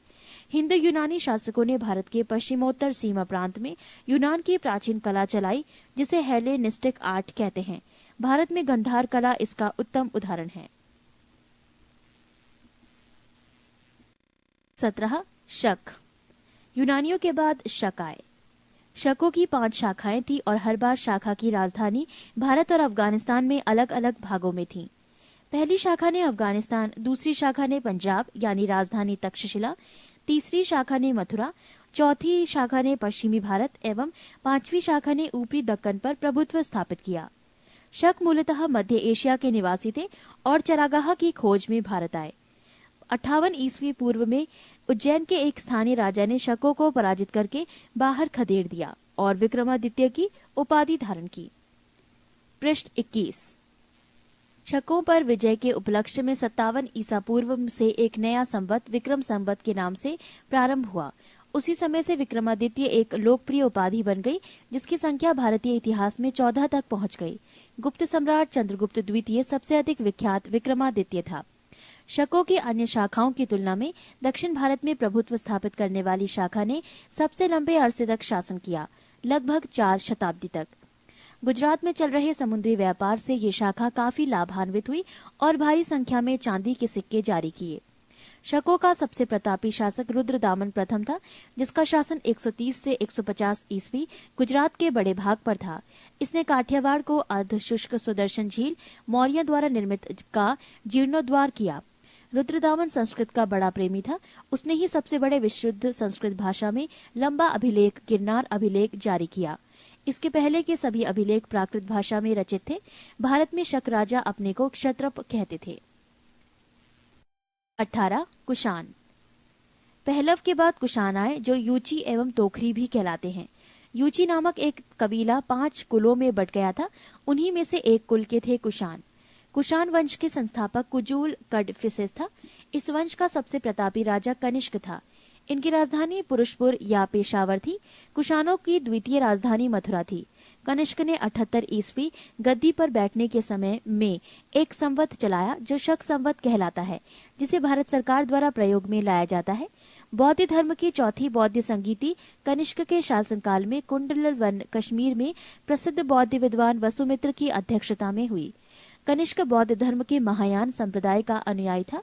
आरंभिक कुषाण शासकों ने भारी संख्या में स्वर्ण मुद्राएं जारी की, जिनकी शुद्धता गुप्त काल की स्वर्ण मुद्राओं से उत्कृष्ट है। कनिष्क का राज्य वैद्य आयुर्वेद का विख्यात विद्वान चरक था, जिसने चरक संहिता की रचना की। महाविभाष सूत्र के रचनाकार वसुमित्र हैं। इसे ही बौद्ध धर्म का विश्वकोश कहा जाता है। कनिष्क के राजकवि अश्वघोष ने बौद्धियों का रामायण बुद्ध चरित्र की रचना की। वसुमित्र, पाशव, नागार्जुन, महाचेत और संघर्षा भी कनिष्क के दरबार की विभूति थे। भारत का आइंस्टीन नागार्जुन को कहा जाता है। इनकी पुस्तक माध्यमिक सूत्र, इस पुस्तक में नागार्जुन ने सापेक्षता का सिद्धांत प्रस्तुत किया था। कनिष्क की मृत्यु 102 ईस्वी में हो गई। कुषाण वंश का अंतिम शासक वासुदेव था। गंधार शैली एवं मथुरा शैली का विकास कनिष्क के शासनकाल में हुआ था। रेशम मार्ग पर नियंत्रण रखने वाले शासकों में सबसे प्रसिद्ध कुषाण थे। नोट: रेशम बनाने का तकनीक का आविष्कार का सबसे पहले चीन में हुआ था। 19 गुप्त साम्राज्य। गुप्त साम्राज्य का उदय 3री शताब्दी के अंत में प्रयाग के निकट कौशाम्बी में हुआ। गुप्त वंश का संस्थापक श्रीगुप्त 240 से 280 ईस्वी था। श्रीगुप्त का उत्तराधिकारी घटोत्कच 280 से 220 ईस्वी में हुआ। गुप्त वंश का प्रथम महान सम्राट चंद्रगुप्त प्रथम था। ये 320 ईस्वी में गद्दी पर बैठा। इसने लिच्छवी राजकुमारी देवी से विवाह किया। इसने महाराज धीराज की उपाधि धारण की। गुप्त संवत 319 से 320 ईस्वी की शुरुआत चंद्रगुप्त प्रथम ने की। पृष्ठ 22। चंद्रगुप्त प्रथम का उत्तराधिकारी समुद्रगुप्त हुआ, जो 335 ईस्वी में राजगद्दी पर बैठा। इसने आर्यव्रत के 9 शासकों और दक्षिणाव्रत के 12 शासकों को पराजित किया। इन्हीं विजयों के कारण इसे भारत का नेपोलियन कहा जाता है। समुद्रगुप्त का दरबारी कवि हरिशेन था, जिसने इलाहाबाद प्रशस्ति लेख की रचना की। समुद्रगुप्त विष्णु का उपासक था। समुद्रगुप्त ने अश्वमेध कर्ता की उपाधि धारण की। समुद्रगुप्त संगीत प्रेमी था। ऐसा अनुमान उसके सिक्कों पर उसे वीणा वादन करते हुए दिखाया जाने से लगाया गया है। समुद्रगुप्त ने विक्रमांक की उपाधि धारण की थी। इसे कविराज भी कहा जाता था। समुद्रगुप्त का उत्तराधिकारी चंद्रगुप्त द्वितीय हुआ, जो 380 ईस्वी में राजगद्दी पर बैठा। चंद्रगुप्त द्वितीय के शासनकाल में चीनी बौद्ध यात्री फाहियान भारत आया। शकों पर विजय के उपलक्ष्य में चंद्रगुप्त द्वितीय ने चांदी के सिक्के चलाए। चंद्रगुप्त द्वितीय का उत्तराधिकारी कुमारगुप्त प्रथम या गोविंद गुप्त 415 ईस्वी से 454 ईस्वी पे हुआ। नालंदा विश्वविद्यालय की स्थापना कुमारगुप्त ने की थी। कुमारगुप्त प्रथम का उत्तराधिकारी स्कंदगुप्त 455 से 467 ईस्वी में हुआ। स्कंदगुप्त ने गिरनार पर्वत पर स्थित सुदर्शन झील का पुनरुद्धार किया। स्कंदगुप्त ने पाणदत्त को सौराष्ट्र का गवर्नर नियुक्त किया। स्कंदगुप्त के शासनकाल में ही हुणों का आक्रमण शुरू हो गया। अंतिम गुप्त शासक भानुगुप्त था। गुप्त साम्राज्य की सबसे बड़ी प्रादेशिक इकाई देश थी, जिसके शासक को गोप्ता कहा जाता था। एक दूसरी प्रादेशिक इकाई भुक्ति थी, जिसके शासक उपरी कहलाते थे। भुक्ति के नीचे विषय नामक प्रशासनिक इकाई होती थी, जिसके प्रमुख विषयपति कहलाते थे। पुलिस विभाग का मुख्य अधिकारी दंडपाशिक कहलाता था। पुलिस विभाग के साधारण कर्मचारियों को चाट एवं भाट कहा जाता था। प्रशासन की सबसे छोटी इकाई ग्राम थी। ग्राम का प्रशासन ग्राम सभा द्वारा संचालित होता। ग्राम सभा का मुखिया ग्रामिक कहलाता था एवं अन्य सदस्य मेहत्तर कहलाते थे। ग्राम समूह की छोटी इकाई को पेठ कहा जाता था। गुप्त शासक कुमारगुप्त के दामोदरपुर ताम्रपुत्र में भूमि बिक्री संबंधी अधिकारियों के क्रियाकलापों का उल्लेख है। भू राजस्व कुल उत्पादन का 1/4 भाग से 1/6 भाग हुआ करता था। आर्थिक उपयोगिता के आधार पर निम्न प्रकार की भूमि थी: 1 क्षेत्र कृषि करने योग्य भूमि, 2 वास्तु वास करने योग्य भूमि, 3 चरागाह भूमि पशुओं के चारा योग्य भूमि, 4 खिल्य ऐसी भूमि जो जोतने योग्य नहीं होती थी, 5 अपरहत ऐसी भूमि जो जंगली होती थी। सिंचाई के लिए रहट या घंटी यंत्र का प्रयोग होता था। श्रेणी के प्रधान को ज्येष्ठक कहा जाता था। गुप्त काल में उज्जैन सर्वाधिक महत्वपूर्ण व्यापारिक केंद्र था। गुप्त राजाओं ने सर्वाधिक स्वर्ण मुद्राएं जारी की। इनकी स्वर्ण मुद्राओं को अभिलेखों में दीनार कहा गया है। पृष्ठ 23। कायस्थों का सर्वप्रथम वर्णन याज्ञवल्क्य स्मृति में मिलता है। जाति के रूप में कायस्थों का सर्वप्रथम वर्णन औशनम स्मृति में मिलता है। विंध्य जंगल में शबर जाति के लोग अपने देवताओं को मनुष्य का मांस चढ़ाते थे। पहली बार किसी के सती होने का प्रमाण 510 ईस्वी के भानुगुप्त के एरण अभिलेख से मिलता है, जिसमें किसी भोजराज की मृत्यु पर उसकी पत्नी के सती होने का उल्लेख है। गुप्त काल में वैश्यवृत्ति करने वाली महिलाओं को गढ़िका कहा जाता था। वृद्ध वैश्याओं को कुटनी कहा जाता था। गुप्त सम्राट वैष्णव धर्म के अनुयायी थे तथा उन्होंने इसे राजधर्म बनाया था। विष्णु का वाहन गरुण गुप्तों का राज चिन्ह था। गुप्त काल में वैष्णव धर्म संबंधी सबसे महत्वपूर्ण अवशेष देवगढ़ झांसी का दशावतार मंदिर है। अजंता में निर्मित कुल 29 गुफाओं में वर्तमान में केवल 6 ही शेष हैं, जिनमें गुफा संख्या 16 एवं 17 ही गुप्तकालीन है। इसमें गुफा संख्या 16 में उत्कीर्ण मरणासन राजकुमारी का चित्र प्रशंसनीय है। गुफा संख्या 17 के चित्र का चित्रशाला कहा गया है। इस चित्रशाला में बुद्ध के जन्म, जीवन, महाभिनिष्क्रमण एवं महापरिनिर्वाण की घटनाओं से संबंधित चित्र उद्धृत किए गए हैं। अजंता की गुफाएं बौद्ध धर्म की महायान शाखा से संबंधित है। गुप्त काल में निर्मित अन्य गुफा बाघ की गुफा है, जो ग्वालियर के समीप बाघ नामक स्थान पर विंध्य पर्वत को काटकर बनाई गई थी। चंद्रगुप्त द्वितीय के शासनकाल में संस्कृत भाषा का सबसे प्रसिद्ध कवि कालिदास थे। चंद्रगुप्त द्वितीय के दरबार में रहने वाला आयुर्वेद आचार्य धन्वंतरी थे। गुप्त काल में विष्णु शर्मा द्वारा लिखित पंचतंत्र संस्कृत को संसार का सर्वाधिक प्रचलित ग्रंथ माना जाता है। बाइबल के बाद इसका स्थान दूसरा है। इसे 5 भागों में बांटा गया है: 1 मित्र भेद, 2 मित्र लाभ, 3 संधि विग्रह, 4 लब्ध प्रणाश, 5 अपरीक्षा कारित्व। आर्यभट्ट ने आर्यभट्टियम एवं सूर्य सिद्धांत नामक ग्रंथ लिखे। इसी ने सर्वप्रथम बताया कि पृथ्वी सूर्य के चारों ओर घूमती है।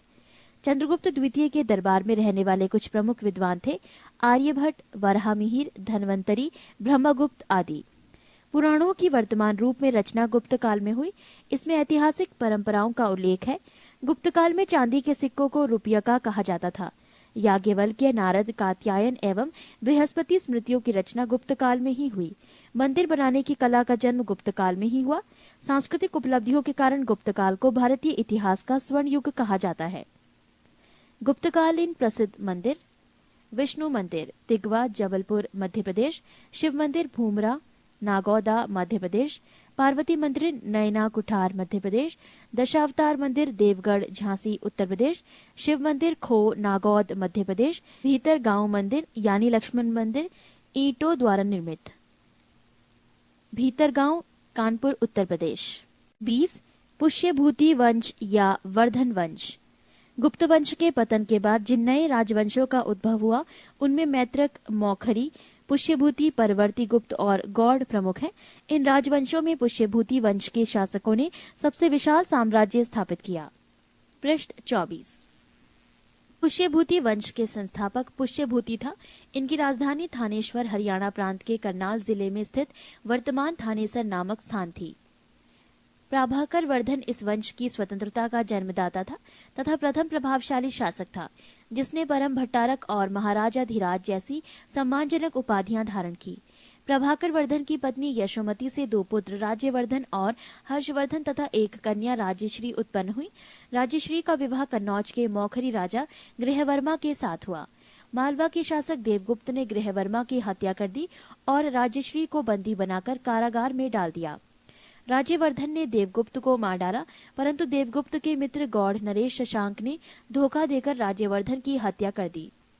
नोट: शशांक शैव धर्म का अनुयायी था। इसने बोधि वृक्ष बोध गया को कटवा दिया। राज्यवर्धन की मृत्यु के बाद 606 ईस्वी में 16 वर्ष की अवस्था में हर्षवर्धन थानेश्वर की गद्दी पर बैठा। हर्ष को शिलादित्य के नाम से भी जाना जाता था। इसने परम भट्टारक नरेश की उपाधि धारण की थी। हर्ष ने शशांक को पराजित करके कन्नौज पर अधिकार कर लिया तथा उसे अपनी राजधानी बनाया। हर्ष और पुलकेशन द्वितीय के बीच नर्मदा नदी के तट पर युद्ध हुआ, जिसमें हर्ष की पराजय हुई। चीनी यात्री हुएनसांग हर्षवर्धन के शासनकाल में भारत आया। नोट: हुएनसांग को यात्रियों में राजकुमार, नीति का पंडित एवं वर्तमान शाक्य मुनि कहा जाता है। वो नालंदा विश्वविद्यालय में पढ़ने एवं बौद्ध ग्रंथ संग्रह करने के उद्देश्य से भारत आया था। हर्ष 641 ईस्वी में अपने दूत चीन भेजे तथा 643 ईस्वी एवं 645 ईस्वी में 2 चीनी दूत उसके दरबार में आए। हर्ष ने कश्मीर के शासक से बुद्ध के दंत अवशेष बलपूर्वक प्राप्त किए। हर्ष के पूर्वज भगवान शिव और सूर्य के अनन्य उपासक थे। प्रारंभ में हर्ष भी अपने कुल देवता शिव का परम भक्त था। चीनी यात्री हुएनसांग से मिलने के बाद उसने बौद्ध धर्म की महायान शाखा को राज्यश्रेय प्रदान किया तथा वो पूर्ण बौद्ध बन गया। हर्ष के समय में नालंदा महाविहार महायान बौद्ध धर्म की शिक्षा का प्रधान केंद्र था।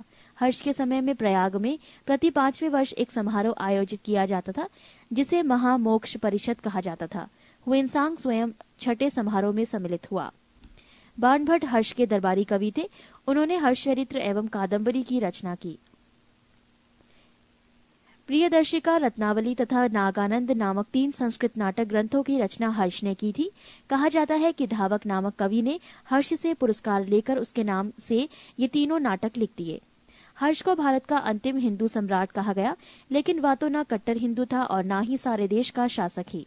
हर्ष के अधीनस्थ शासक महाराज अथवा महासामंत कहे जाते थे। हर्ष के मंत्री परिषद के मंत्री को सचिव या अमात्य कहा जाता था। प्रशासन की सुविधा के लिए हर्ष का साम्राज्य कई प्रांतों में विभाजित था। प्रांत को भुक्ति कहा जाता था। प्रत्येक भुक्ति का शासक राजस्थानीय, उपारिक या राष्ट्रीय कहलाता था। नोट: हर्ष चरित्र में प्रांतीय शासक के लिए लोकपाल शब्द आया है। भुक्ति का विभाजन जिलों में हुआ था। जिले की संज्ञा थी विषय, जिसका प्रधान विषयपति होता था। विषय के अंतर्गत कई पाठक आधुनिक तहसील होते थे। ग्राम शासन की सबसे छोटी इकाई थी। ग्राम शासन का प्रधान ग्रामाक्ष पटलिक कहा जाता था। पृष्ठ 25। पुलिस कर्मियों को चाट या भाट कहा जा गया है। दंडपाशिक तथा दांडिक पुलिस विभाग के अधिकारी होते थे। अश्व सेना के अधिकारियों को बृहदेश्वर, पैदल सेना के अधिकारियों को बलाधिकृत या महाबलाधिकृत कहा जाता था। हर्षचरित में सिंचाई के साधन के रूप में तुलायंत्र जल पंप का उल्लेख मिलता है। हर्ष के समय मथुरा सूती वस्त्रों के निर्माण के लिए प्रसिद्ध था। हर्षचरित के अनुसार हर्ष की मंत्री परिषद भंडी प्रधान सचिव, सिंहनाद प्रधान सेनापति, कुंतल अश्वसेना का प्रधान, स्कंदगुप्त गज सेना का प्रमुख। 21 दक्षिण भारत के प्रमुख राजवंश। 1 पल्लव वंश। पल्लव वंश का संस्थापक सिंह विष्णु 575 से 600 ईस्वी पर था। इसकी राजधानी कांची तमिलनाडु में कांचीपुरम थी। वो वैष्णव धर्म का अनुयायी था। किराता अर्जुनियम के लेखक भारवी सिंह विष्णु के दरबार में रहते थे। पल्लव वंश के प्रमुख शासक हुए क्रमशः महेंद्र वर्मन प्रथम 600 से 630 ईस्वी, नरसिंह वर्मन प्रथम 630 से 668 ईस्वी, महेंद्र वर्मन द्वितीय 668 से 670, परमेश्वर वर्मन प्रथम 670 से 680 ईस्वी, नरसिंह वर्मन द्वितीय 704 से 728, नंदी वर्मन द्वितीय 731 से 795। पल्लव वंश का अंतिम शासक अपराजित 879 से 897 ईस्वी हुआ। मतविलास प्रहसन की रचना महेंद्र वर्मन ने की थी।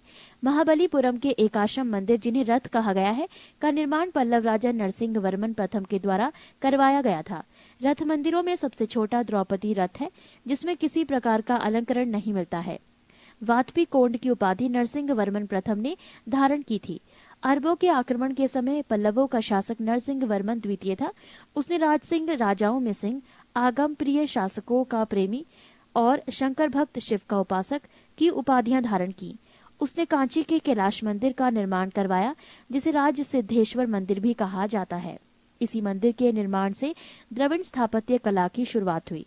महाबलीपुरम में शोर मंदिर। दशकुमार चरित के लेखक दंडी नरसिंह वर्मन द्वितीय के दरबार में रहते थे। कांची के मुक्तेश्वर मंदिर तथा वैकुंठ पेरुमाल मंदिर का निर्माण नंदीवर्मन द्वितीय ने करवाया। प्रसिद्ध वैष्णव संत तिरुमंगई अलवार नंदीवर्मन द्वितीय के समकालीन थे।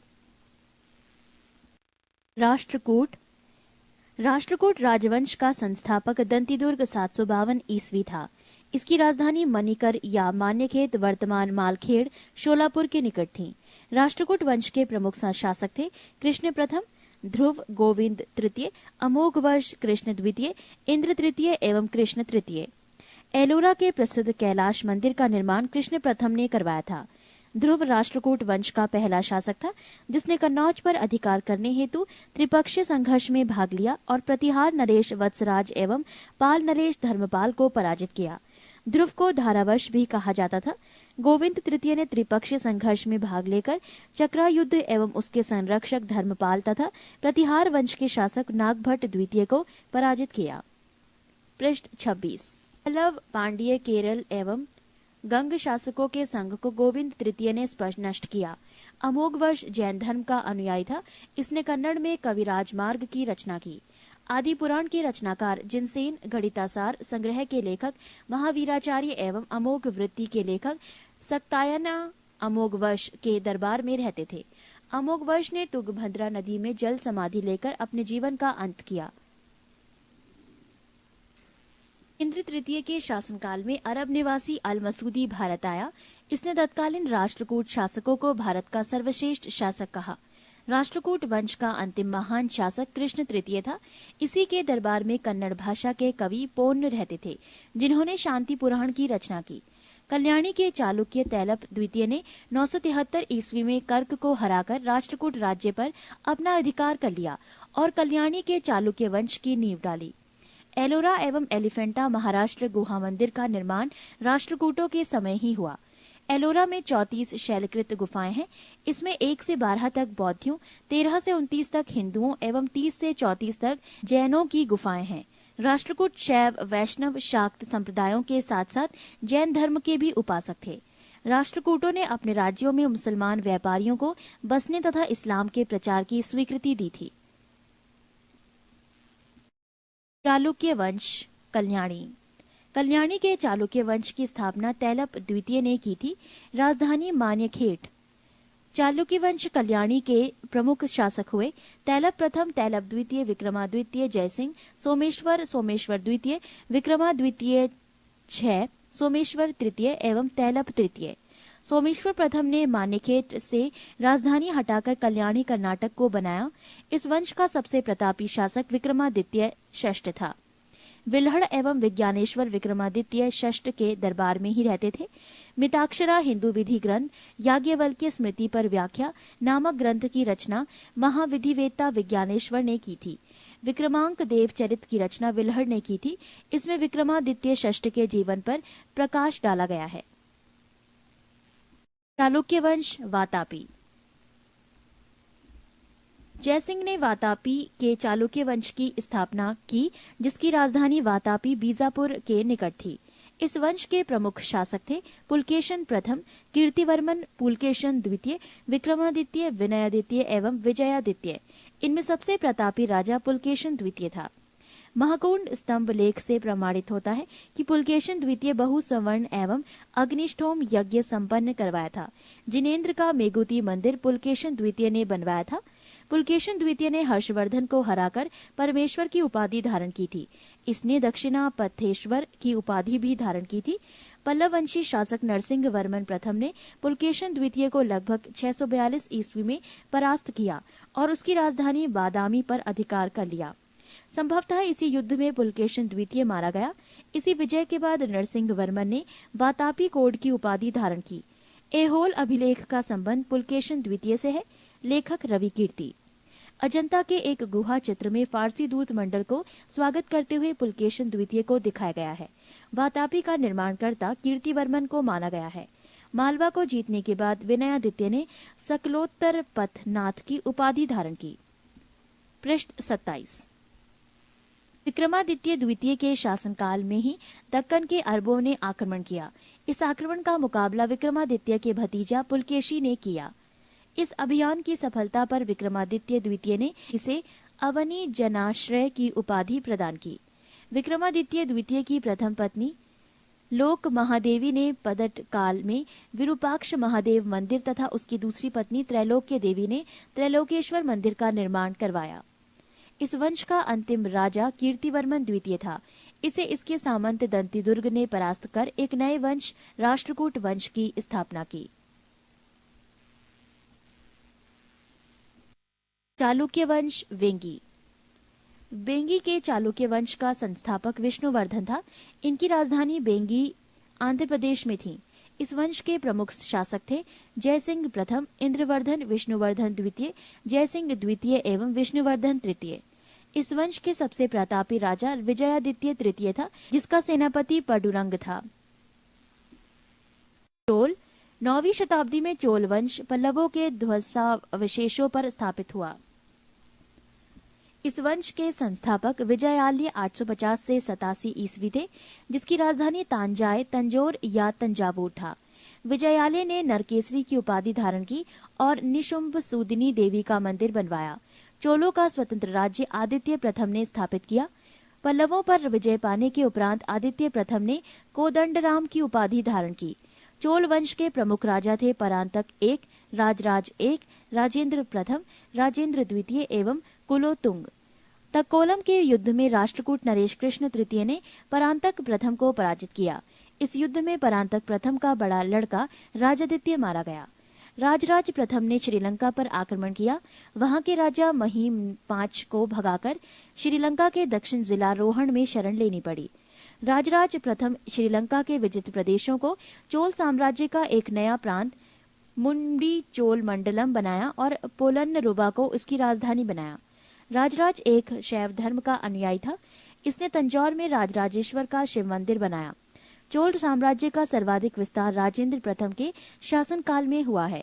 बंगाल के पाल शासक महिपाल को पराजित करने के बाद राजेंद्र प्रथम ने गंगे चोड चोल की उपाधि धारण की और नवीन राजधानी गंगेकोड चोलपुरम के निकट चोलंगगम नामक विशाल तालाब का निर्माण करवाया। नोट: गजनी का सुल्तान महमूद राजेंद्र प्रथम का समकालीन था। चोल काल में भूमि के प्रकार: वेलन वगाई, गैर ब्राह्मण किसान स्वामी की भूमि। ब्रह्माद्य, ब्राह्मणों को उपहार में दी गई भूमि। शाला भोग, किसी विद्यालय के रखरखाव की भूमि। देवदान या तिरुनमडदुक्कनी, मंदिर को उपहार में दी गई भूमि। पली चंद्रम, जैन संस्थानों को दान दी गई भूमि। राजेंद्र द्वितीय ने प्रकेसरी की एवं वीर राजेंद्र ने राजकेसरी की उपाधि धारण की। चोल वंश का अंतिम राजा राजेंद्र तृतीय था।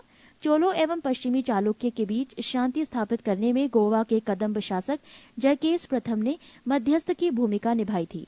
विक्रम चोल अभाव एवं अकाल से ग्रस्त गरीब जनता से राजस्व वसूल कर चिदम्बरम मंदिर का विस्तार करवा रहा था। कुलोतुंग द्वितीय ने चिदम्बरम मंदिर में स्थित गोविंदराज विष्णु की मूर्ति को समुद्र में फेंकवा दिया। कालांतर में वैष्णव आचार्य रामानुजाचार्य ने उक्त मूर्ति का पुनरुद्धार किया और उसे तिरुपति के मंदिर में प्राण प्रतिष्ठित किया। चोल प्रशासन में भाग लेने वाले उच्च पदाधिकारियों को पेरुंदरम एवं निम्न श्रेणी के पदाधिकारियों को शेरुंदरम कहा जाता था। पृष्ठ 28। संपूर्ण चोल साम्राज्य 6 प्रांतों में विभक्त था। प्रांत को मंडलम कहा जाता था। मंडलम कोट्टम में, कोट्टम नाडु में एवं नाडु कई कुर्रमों में विभक्त था। नाडु की स्थानीय सभा को नाटूर एवं नगर की स्थानीय सभा को नगरतार कहा जाता था।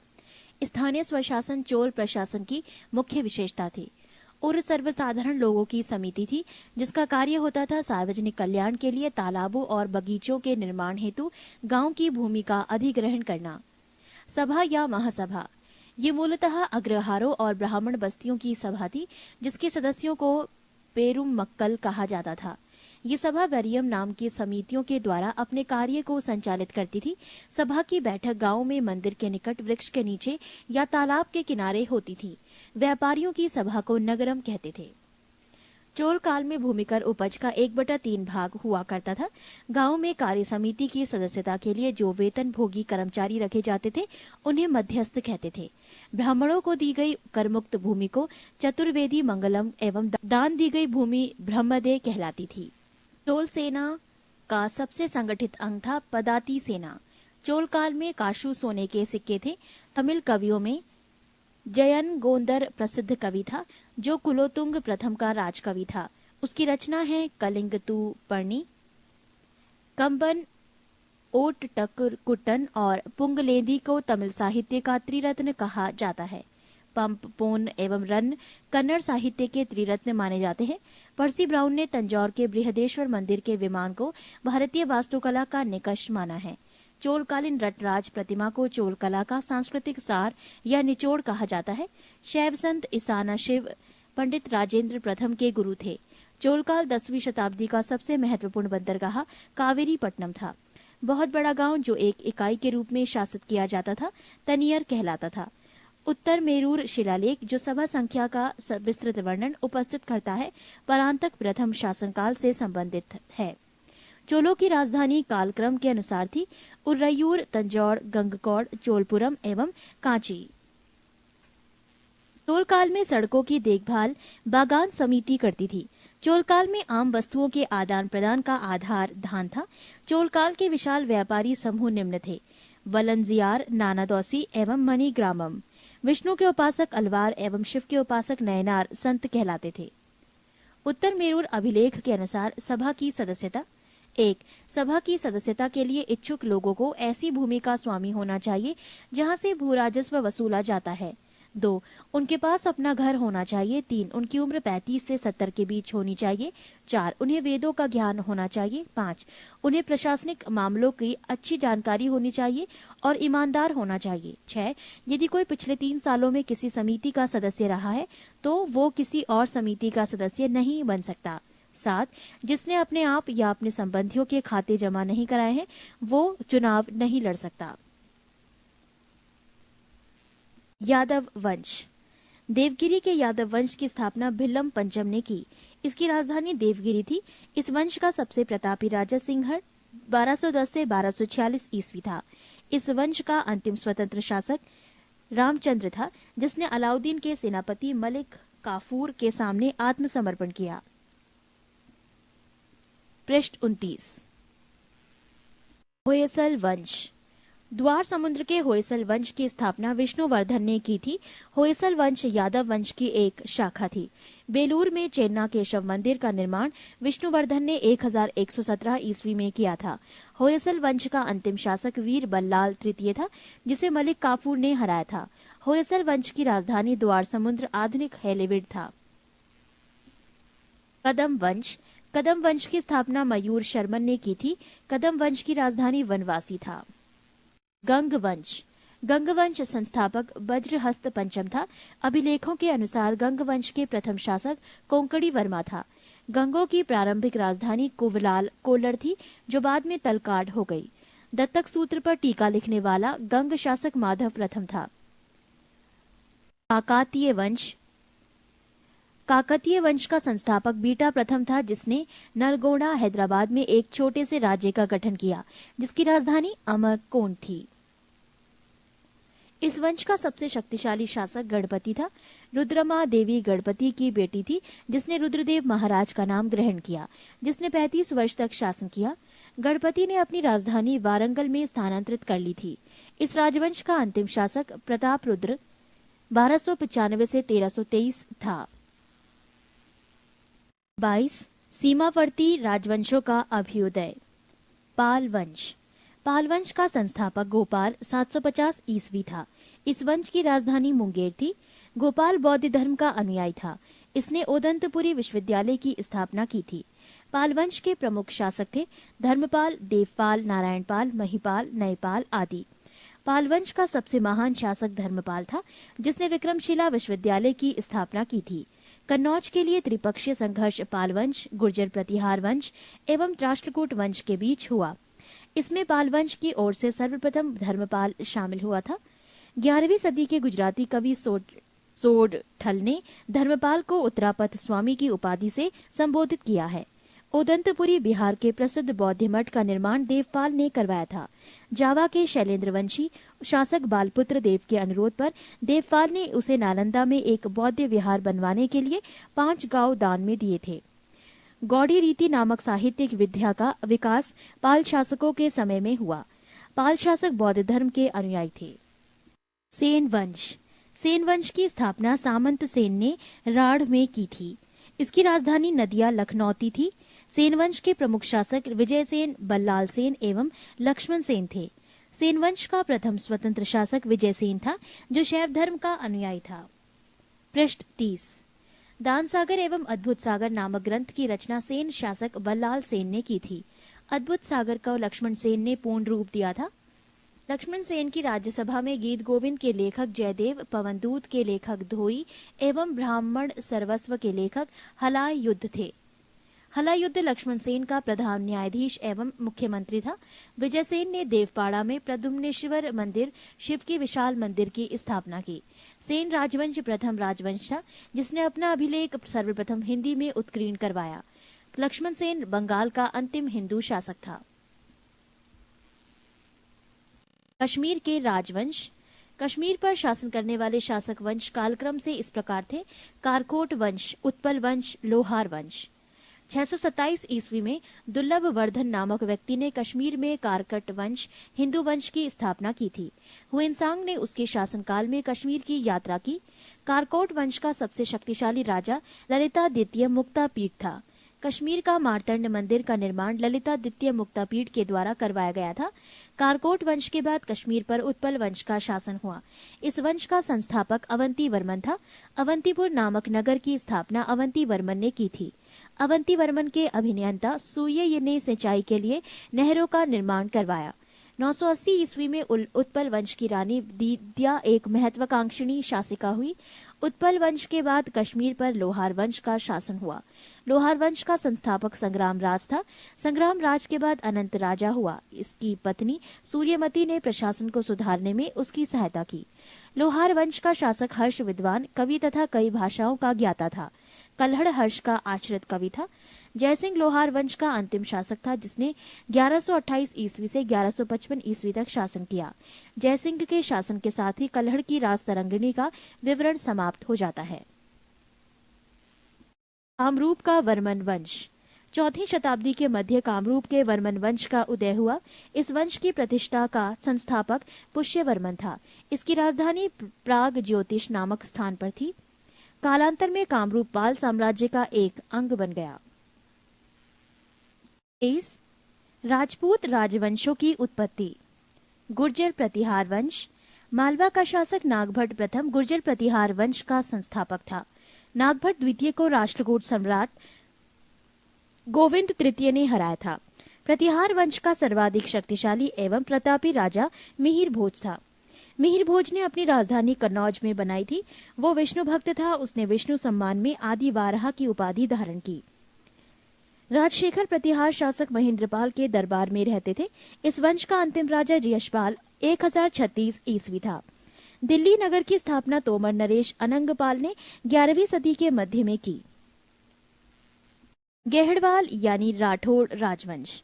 गेहड़वाल वंश का संस्थापक चंद्रदेव था। इसकी राजधानी वाराणसी काशी में थी। पृष्ठ 31। इस वंश का सर्वाधिक शक्तिशाली राजा गोविंद चंद था। इसका मंत्री लक्ष्मीधर शास्त्रों का प्रकांड पंडित था, जिसने कृत्य कल्पतरु नामक ग्रंथ लिखा था। गोविंद चंद की एक रानी कुमार देवी ने सारनाथ में धर्मचक्र जिन विहार बनवाई। पृथ्वीराज तृतीय ने स्वयंवर से जयचंद की पुत्री संयोगिता का अपहरण कर लिया था। इस वंश का अंतिम शासक जयचंद था, जिसे गौरी ने 1194 ईस्वी के चंदावर युद्ध में मार डाला। चाईमान या चौहान वंश। चौहान वंश का संस्थापक वासुदेव था। इस वंश की प्रारंभिक राजधानी अहिच्छत्र थी। बाद में अजयराज द्वितीय ने अजमेर नगर की स्थापना की और उसे राजधानी बनाया। इस वंश का सबसे शक्तिशाली शासक अर्णोराज के पुत्र विग्रहराज चतुर्थ विसलदेव 1153 से 1163 ईस्वी हुआ, जिसने हरि केली नामक संस्कृत नाटक की रचना की। सोमदेव विग्रहराज चतुर्थ के राजकवि थे। इन्होंने ललित विग्रहराज नामक नाटक लिखा। 2.5 दिन का झोपड़ा नामक मस्जिद शुरू में विग्रहराज चतुर्थ द्वारा निर्मित एक विद्यालय था। पृथ्वीराज तृतीय इस वंश का अंतिम शासक था। चंद्रवरदाई पृथ्वीराज तृतीय का राजकवि था, जिसकी रचना पृथ्वीराज रासो है। रणथंभौर के जैन मंदिर का शिखर पृथ्वीराज तृतीय ने बनवाया था। तराइन का प्रथम युद्ध 1191 में हुआ, जिसमें पृथ्वीराज तृतीय की विजय एवं गौरी की हार हुई। तराइन के द्वितीय युद्ध 1192 में हुआ, जिसमें गौरी की विजय एवं पृथ्वीराज तृतीय की हार हुई। परमार वंश। परमार वंश का संस्थापक उपेंद्र राज था। इसकी राजधानी धारा नगरी थी। प्राचीन राजधानी उज्जैन। परमार वंश का सर्वाधिक शक्तिशाली शासक राजा भोज था। राजा भोज ने भोपाल के दक्षिण में भोजपुर नामक झील का निर्माण करवाया। नैषधीय चरित के लेखक श्रीहर्ष एवं प्रबंध चिंतामणि के लेखक मेरुतुंग थे। राजा भोज ने चिकित्सा, गणित एवं व्याकरण पर अनेक ग्रंथ लिखे। भोजकृत युक्ति कल्पतरु में वास्तुशास्त्र के साथ साथ विविध वैज्ञानिक यंत्रों व उनके उपयोग का उल्लेख है। नवसाह सांक चरित्र के रचयिता पद्मगुप्त, दशरूपक के रचयिता धनंजय, धनिक हलायुद्ध एवं अमित गति जैसे विद्वान वाक्यपति मुंज के दरबार में रहते थे। कविराज की उपाधि से विभूषित शासक था राजा भोज। भोज ने अपनी राजधानी में सरस्वती मंदिर का निर्माण करवाया था। इस मंदिर के परिसर में संस्कृत विद्यालय भी खोला गया था। राजा भोज के शासनकाल में धारा नगरी विद्या एवं विद्वानों का प्रमुख केंद्र थी। भोज ने चित्तौड़ में त्रिभुवन नारायण मंदिर का निर्माण करवाया। भोजपुर नगर की स्थापना राजा भोज ने की थी।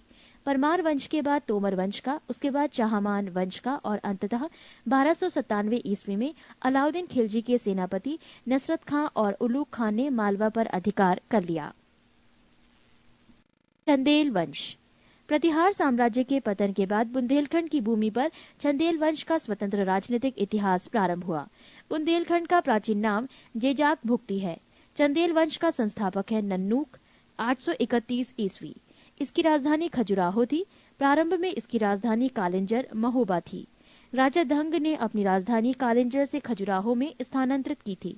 चंदेल वंश का प्रथम स्वतंत्र एवं सबसे प्रतापी राजा यशोवर्मन था। यशोवर्मन ने कन्नौज पर आक्रमण कर प्रतिहार राजा देवपाल को हराया तथा उससे एक विष्णु की प्रतिमा प्राप्त, जिसे उसने खजुराहो के विष्णु मंदिर में स्थापित की।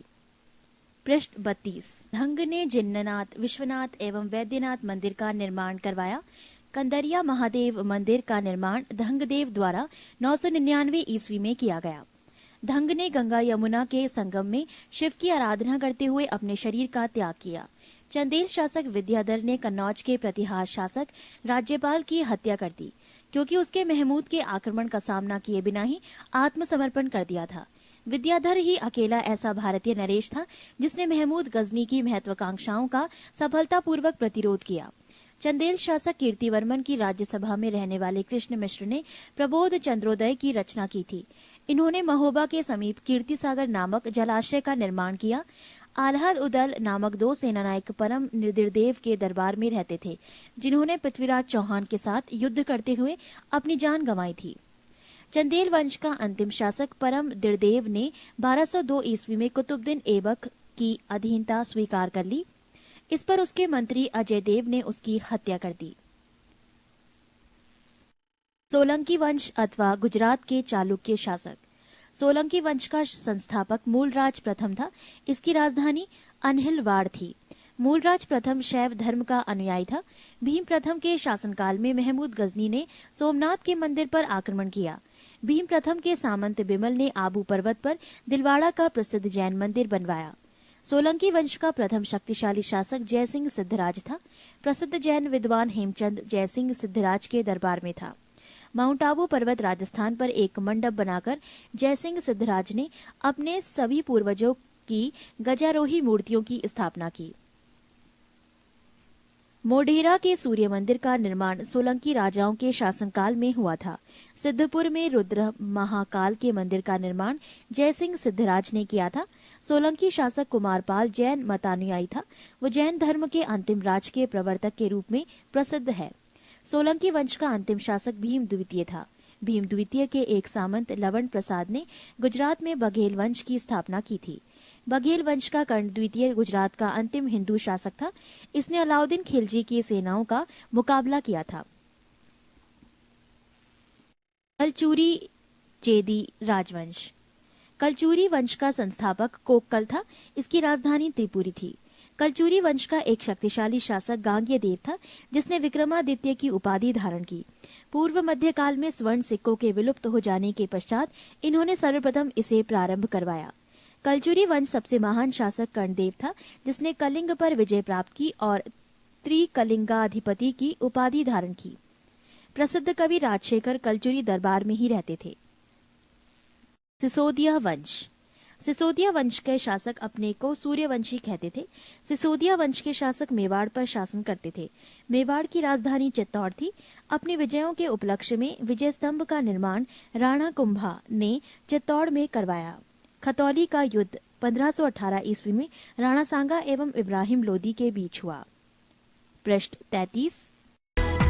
You are watching Philippa Pedagogics YouTube channel. Try our test series and prep courses and boost your examination preparation. For details, kindly visit our website www.philippa.com. आप देख रहे हैं फिलिपा पेडागोगिक्स YouTube चैनल। हमारे टेस्ट सीरीज और prep courses को join करिए, अपनी सफलता और निश्चित करिए। जानकारी के लिए हमारे वेबसाइट www.philippa.com पे जाएं।